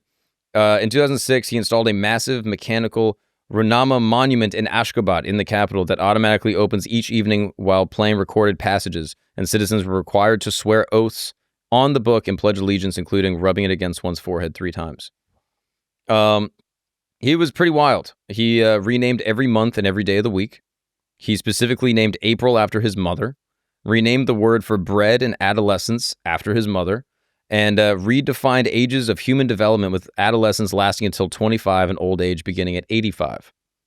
His craziness went beyond the calendars and the ancient texts. He loved, he's basically almost like a hippie.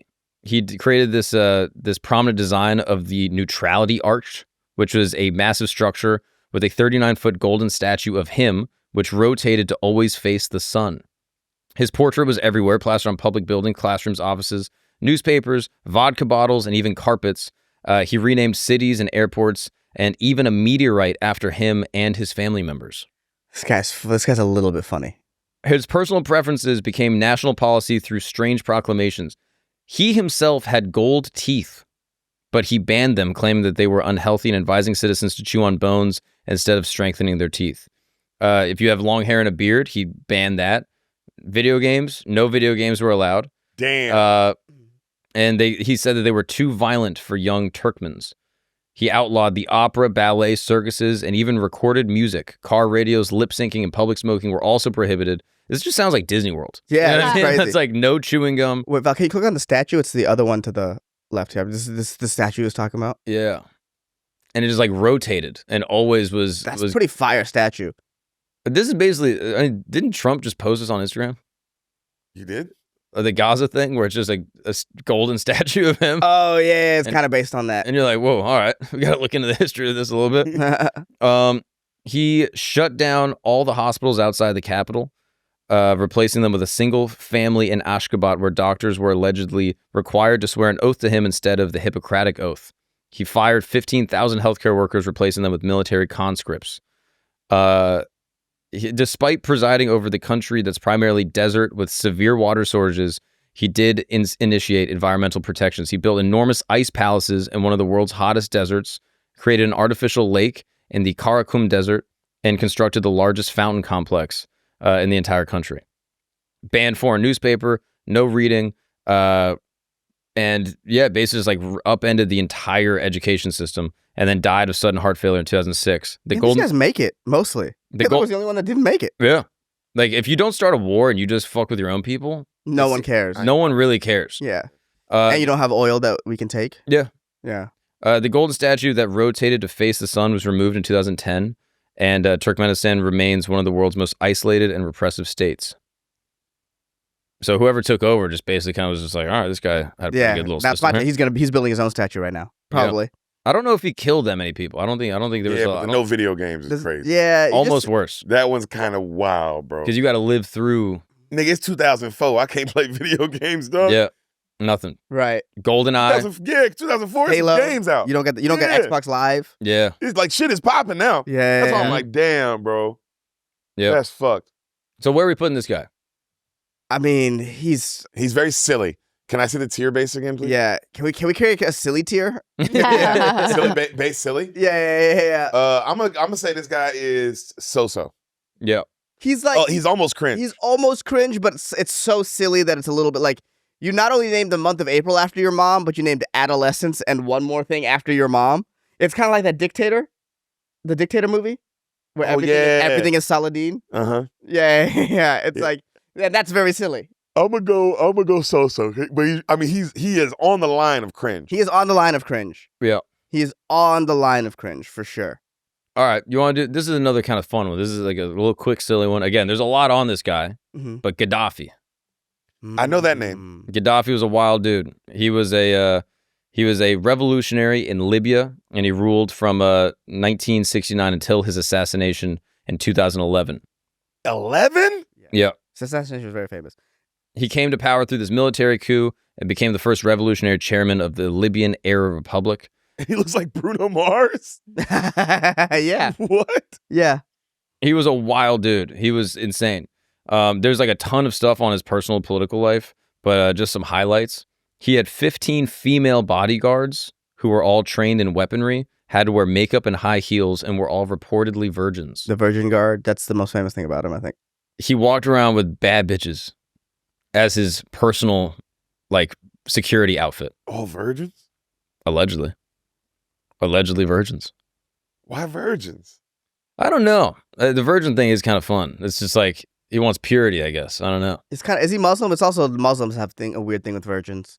Oh, that's a good point. Yeah. Yeah. He had all these women, and like that was like what he was known for. He was like walking around with like all these girls. Additionally, he washed his hands in deer blood, which he thought had health benefits, and was very into male beauty and plastic surgery, and even got his own like personal surgeries in 1994. Damn. Yo. He once gave a 2-hour-long speech to the United Nations during which he expressed support for Somali pirates, claimed that Israel was responsible for JFK's assassination, and referred to Barack Obama as my son. Very Algerian Alex Jones, like. Yeah. Yeah. Yeah, he apparently had like sexual advances toward female reporters and members of his entourage. They called him the Amazonian Guard, his female protection, and they would walk around with guns and just cool it with him. Apparently there was a book by this French journalist that was published that he had sexual relations with women, some in their early teenage years, that had been selected for him, so he had like a harem. And he loved like gaudy, ostentatious like garb, so he would wear like rings and jewelry. He looks like the dude from the Jungle Book, like the lion. Shere Khan. Yeah. That guy? Yeah, exactly. Yeah. Now he looks like a Disney villain. He does. He's dressed crazy. In terms of, because I brought my dad up earlier, my dad actually lived in Libya when Gaddafi was there. Really? No way. My dad, but to get to America, he had to have an engineering job in Libya. How long was he there for? A couple years, I would say. I think like right after college, so probably like 22 to 25 in that zone. During the Gaddafi's reign. During Gaddafi's reign, yeah. Whoa. What did he say about that? He said it was a very racist place. He said it was probably one of the most racist places he's ever lived. Really? Yeah. Like he got called Packy all the time. Like the locals would like throw rocks at them. Really? Yeah, they're minorities in an autocratic place, so they're not exactly. Most autocracies don't like immigrants. That's crazy. Like, and you're only there to be an engineer for them. Wow. Yeah, because a lot of autocracies have a brain drain too, right? Like Cambodia killing all the smart people. They do that a lot. Yeah. That's part of the plan. A brain drain. That's what it's called. And they all got to get out. Yeah. They all got to get out. If everyone's smart, you can't control them. Yeah. So it's not sure how many people Gaddafi killed. Like he had a couple like bad moments here. 1,200 prisoners were executed in the Abu Salam prison massacre in 1996. He apparently ordered assassinations of exiled dissidents worldwide. And then during the uprising in 2011 during the Libyan civil war, his forces killed thousands. The United Nations estimate 10 to 25,000. And so overall, probably maybe close to 20 to 50,000 people were killed under his regime during exiles.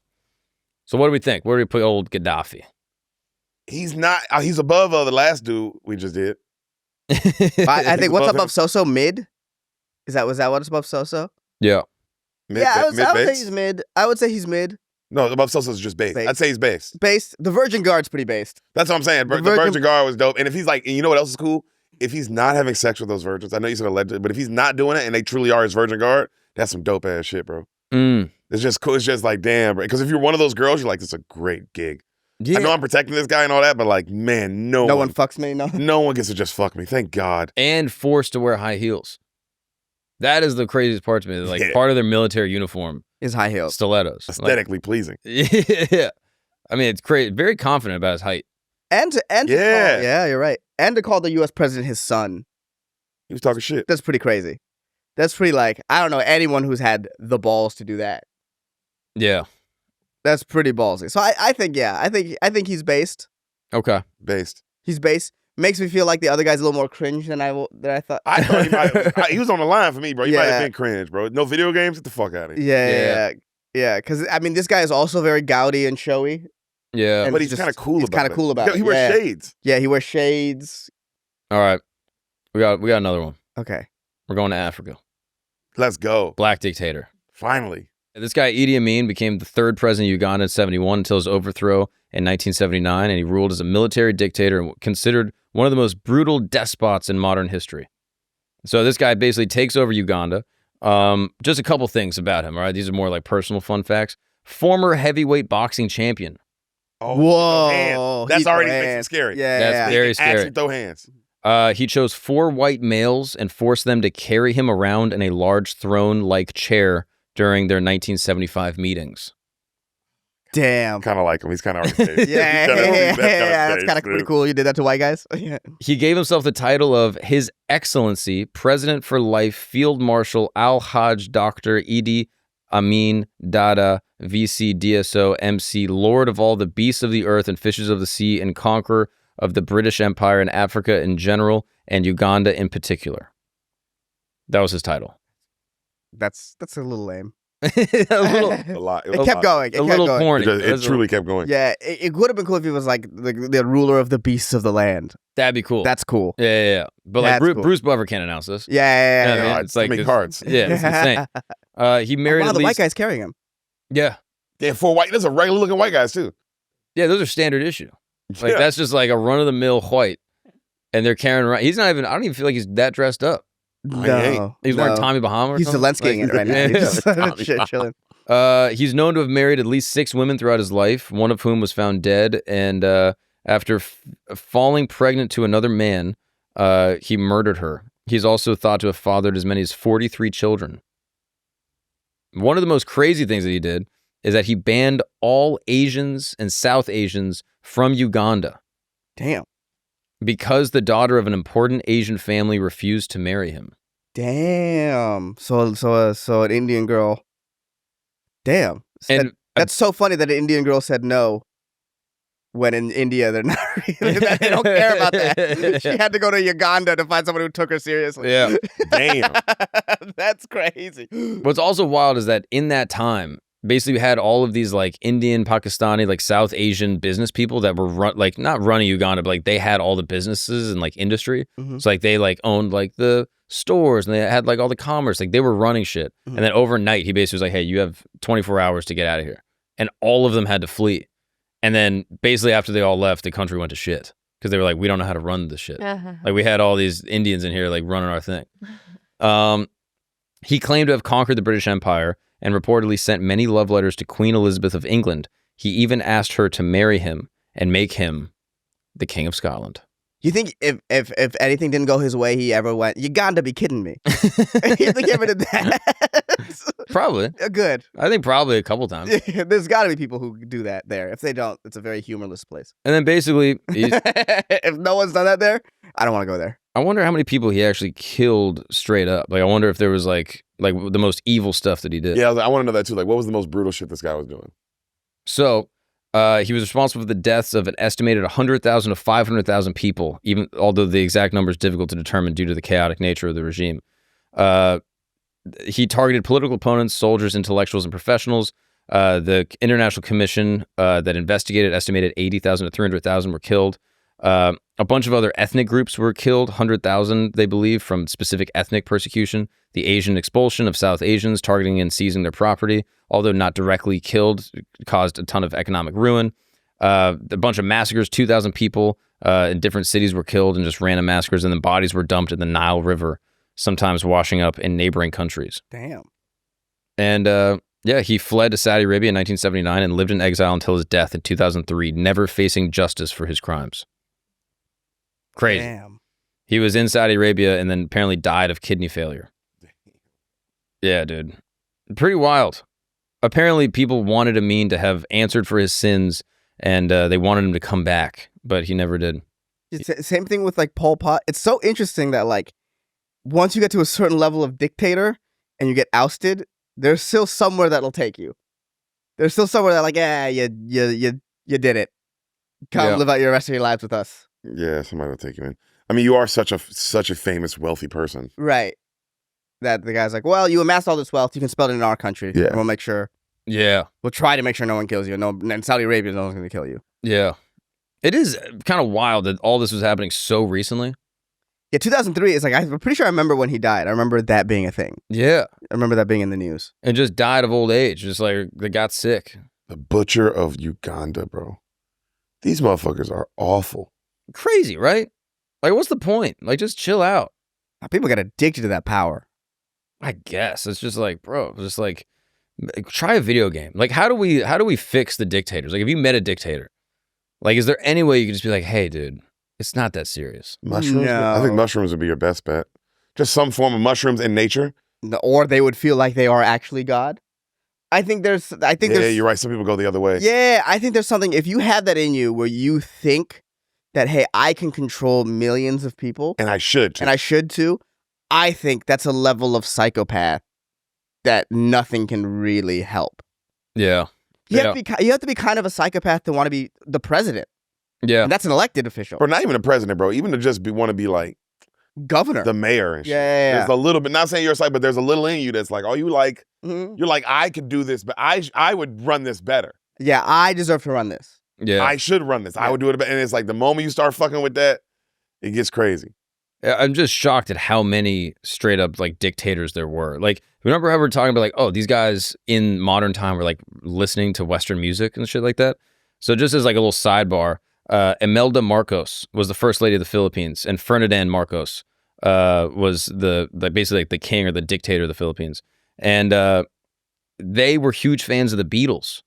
So they were in the Philippines running this dictatorship in the 60s, and they invited the Beatles to play during their 1964 world tour. They declined the luncheon invitation at the presidential palace, and the first lady was so outraged that she spread the word throughout the country that the Beatles had snubbed the president and their wife. Chaos ensued, and the Beatles were threatened by an angry mob as they fled the airport. So, like, these people were, like, listening to the Beatles and then also being like, we should still be dictators. Yeah. They should show us reverence. Yeah. And then all these other people, like, they thought they were gods. There's so many we didn't even touch on. Yeah, you have to think, if you want to be a dictator, you have to think you're God adjacent at the very least. Yeah. Rafael Trujillo thought that he was God, ordered all the churches to put up a sign that read, God is in heaven, Trujillo is on earth, and required a law that all license plates say, Viva Trujillo. Yeah, Trujillo was like Dominican Republic? Think so. Yes. Yeah. There's some, I mean, Leopold I, Leopold II in the Congo. Yeah, that's what I was expecting to hear about Leopold, because that's up there with like one of the worst for sure. He's arguably like, I don't know if he killed the most, but definitely like the most disgusting. Yes. He was like, took over the Congo from Belgium. They like seized the whole thing in this like, run for Africa in the early 1900s, and like would use hands as currency. Like literally everyone was forced to work. If you didn't work, you'd get your hand chopped off, and then the hands were literally like used as bargaining chips to show like how many people they got to work. Mm-hmm. So they were like, look at all the work that we got going. There's a very famous photo of a man in the Congo staring at his daughter's hands that have been chopped off. Oh, crazy. They would chop off your kids' hands. They would chop off your, Crazy. And then one of the guys, I'm pretty sure Leopold II, apparently... That's the big one. Leopold II is the big one. Leopold II was apparently, he has a quote where he says, it's a brutal picture. There it is. It's in the third from the right up top. That's the famous picture. Crazy, bro. Mm-hmm. Oh my God. Mm-hmm. Apparently Leopold II had a quote where he was like, hey, we need the hands to work. He was like, we need these people to be doing work. So stop. You can cut off anything else except the hands. And you're like, all right, maybe. All right. He saw the benefit in not being the worst. Yeah, but then they start chopping off other stuff. They would still. That was a crazy one. Yeah, dude. And there's so many others. There's a countless list of the brutality of humankind. But I feel like countless list. Oh truly. My God, of the monsters. And there's gonna be more. There's gonna be more. Different countries are gonna pop up. There's gonna be different dictators that take over other countries. We'll get a world one at some point. At some point, somebody will there'll be the world dictator. You think so? Oh, bro, everything. Yeah, of course. It feels like we're heading that direction. Everything always happens. Everything under the sun will. If everything will happen, then that will happen. I think we're so connected already. I think that's what makes it possible now. It used to be impossible because how would you do it? But now that if I can get everybody through this little thing right here to lock into what I'm saying, I got the world. And we all rely on each other economically now. So eventually one person will be like, I can do it all. One currency, one everything. Yeah. Dictatorship. Who do you think? The Rock? The Rock's grandchild, maybe. Yeah. Yeah. Whoever's down the line of the Kim Kardashian, Kanye West line. IShowSpeed. It might be Speed. IShowSpeed's grandson. He's so global. Yeah. Everyone around the world loves him. Like everywhere he goes, like there's throngs of people in Indonesia following him around. Yeah. Like, I think he could take over if he wanted. Do it. Or his son, I Show Control. Yeah. Speed takes over the world quickly, and then Control comes in and rules an iron fist. Yeah. Oh my God. Well, yeah, bro, that's just fucked. Because the reality is that the next dictator will have like a Twitch stream, will have like a podcast, something that can just reach millions of people quickly. At once. I mean, Saddam Hussein didn't even get to him. Oh, that's great. Damn. My favorite quick setup. You can watch the Purge he does on YouTube. Wait, what do you You mean? ever seen it? So Saddam purges the people in his own party that are against him. And the way he does it is he's having this sort of meeting and he just starts calling out names. And then the names have to go up and go outside. You can watch it on YouTube. You they watch go these kill 'em? people. No, he gives half of them guns and they have to kill the other half. But it's on YouTube. You don't see the assassination, but you see him calling out the names and them walking out. Forgot what it's called. Just if you look up Saddam Hussein Purge and go to the videos. Yeah, very public purge. Saddam Hussein's very public. The Ba'ath purge. Party purge. Yeah. Oh Wow. my Mhm. goodness. And you can just watch it. And these people are like pleading with their lives, and it's like, bro, it's crazy. And then some of them are just resigned, and like they know. And he's not even the leader of the Ba'ath Party at this time. I think he's second in command. And this is how he sort of takes control. I mean, So crazy. whoever is in command sees this and goes, "Oh fuck." He was basically Saddam saying like, hey, I'm the guy now. And then you got Mobutu. This guy, Mobutu, I've heard that name. Mobutu, he was the dictator of Zaire. Built a $100 million palace. Required his image to be shown all over the world. Killed millions of people, or hundreds of thousands of people. A public execution of 4 ministers. He executed all of them. Tortured all these people. Pierre Moulele, who was lured out of exile with false promises of amnesty, and he was executed. He siphoned off 60% of the national budget in 1970, and then spent $10 million to host a famous boxing match between Muhammad Ali and George Foreman in 1974. Wow. Yeah. In Africa. Yep. Yeah, they had that famous one. That's crazy. Rumble in the Jungle. Holy shit. In Zaire. And that's Kim Jong-il, Kim Jong-un. The Kims. Yeah, dude. I mean, Francois Guémé. Oh, so we must be leaving out so many people from like before times, like Roman Emperor time. Like, wasn't Caesar a dictator? In a way, technically, he wasn't. He didn't. He tried to become. He was like democratically elected and was like, "I'm going to become the I'm going emperor." to become a dictator. He wasn't going to give up power. And then they murdered him. Yeah. But he did take power for a while. Yeah. So he was on his way to be like, I'm about to be a he was dictator. an emperor, right? Technically, I talked to this guy. He was like, he's not considered an emperor because he was democratically elected and then like kept the reign and then was murdered. But he was also beloved, apparently. Right. Like people in Rome were like, dude, this guy's awesome. No, the people who, like Brutus and all the people who murdered him, didn't expect the people. They were so far removed from the people that they expected the people would like that they killed him, and the people were like, "No, we hate this." But then created the run of emperors in Right. Rome. So many, a lot of evil people out there, dude. Dude. So what do we make of this? What's the conclusion? What is our moral? Ultimate based. Yeah. Ultimate based. Crazy.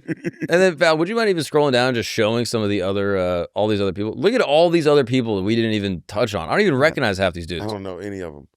Oh my God, bro. Why would they act like that? My parents lived through the Chavez. Hugo Chavez, Venezuela. Oh, yeah. Chavez. Oh, you're Venezuelan? Oh, that's crazy. Yeah, didn't even get to him. Yeah, there's a long list. There's a long, long list. Damn. So maybe the moral story is if you're a dictator, it's like, just chill out. Stop.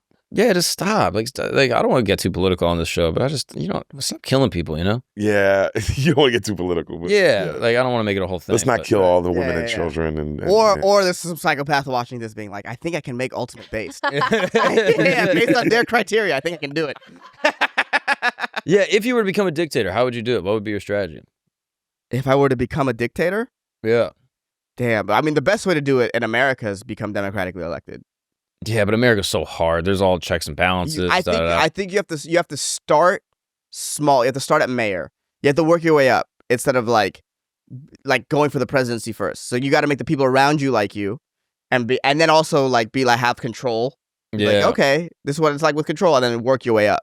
Yeah. You sort of build it grassroots. See, I would just go to I don't know, like Vanuatu, or I'd pick a little oceanic island and just be like, yo, I got $1,000.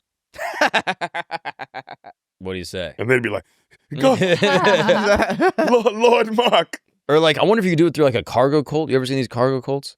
There are these you've heard the term cargo cult. I didn't know what this was, but apparently there are these cults of people after World War II.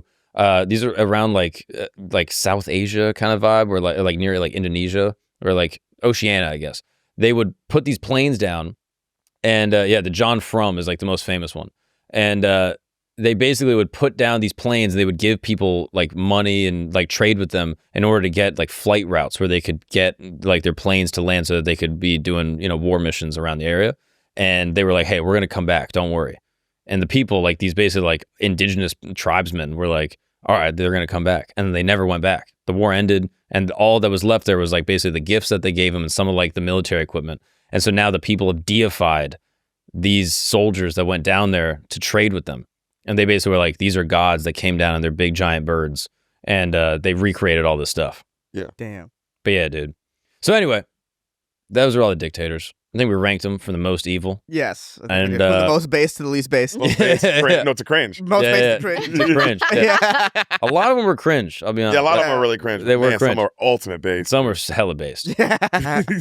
But gentlemen, thank you so much for joining me. Are you kidding me? Thanks This for was- having us. this was So a fun much time. This was Mark a fun Gagnon, time. thank you. We got to learn more about the world and all the evil within it. We did. And if you like me, or for some reason you like Hassan, we have a podcast called The Solid Show. Yeah. And Val is on there as well. Yes. So please listen to that if you fuck with the boys. I was just on, and it was a wonderful episode. We had a great time. We literally just had Mark on. We've had 2 episodes of Mark now. Yeah. Go Watch watch the first them. episode. The camp episode is very fun. We have an episode Yeah, about camp, and we have an yeah. episode about Mark.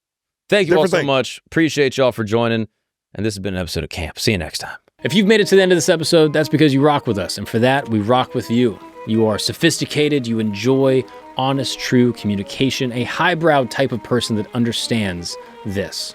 History is not just dates and names. It is a tapestry of human triumph and tragedy. From the day Nostradamus made his first prophecy to the morning Paul Revere took his midnight ride, from ancient oracles to modern revolutionaries. That is why I need you. If you have not already, please sign up for Today in History, our free newsletter. Today in History brings you the stories that matter, the moments that changed everything, and the secrets hidden in time. Join thousands of history enthusiasts who get their daily journey through time. Don't let another day of history pass you by. Take the conversation to your inbox. Sign up now through the QR code or link in the description. Today in History, because history's stories shape tomorrow's world. Thank you for watching the episode. We'll see you next time.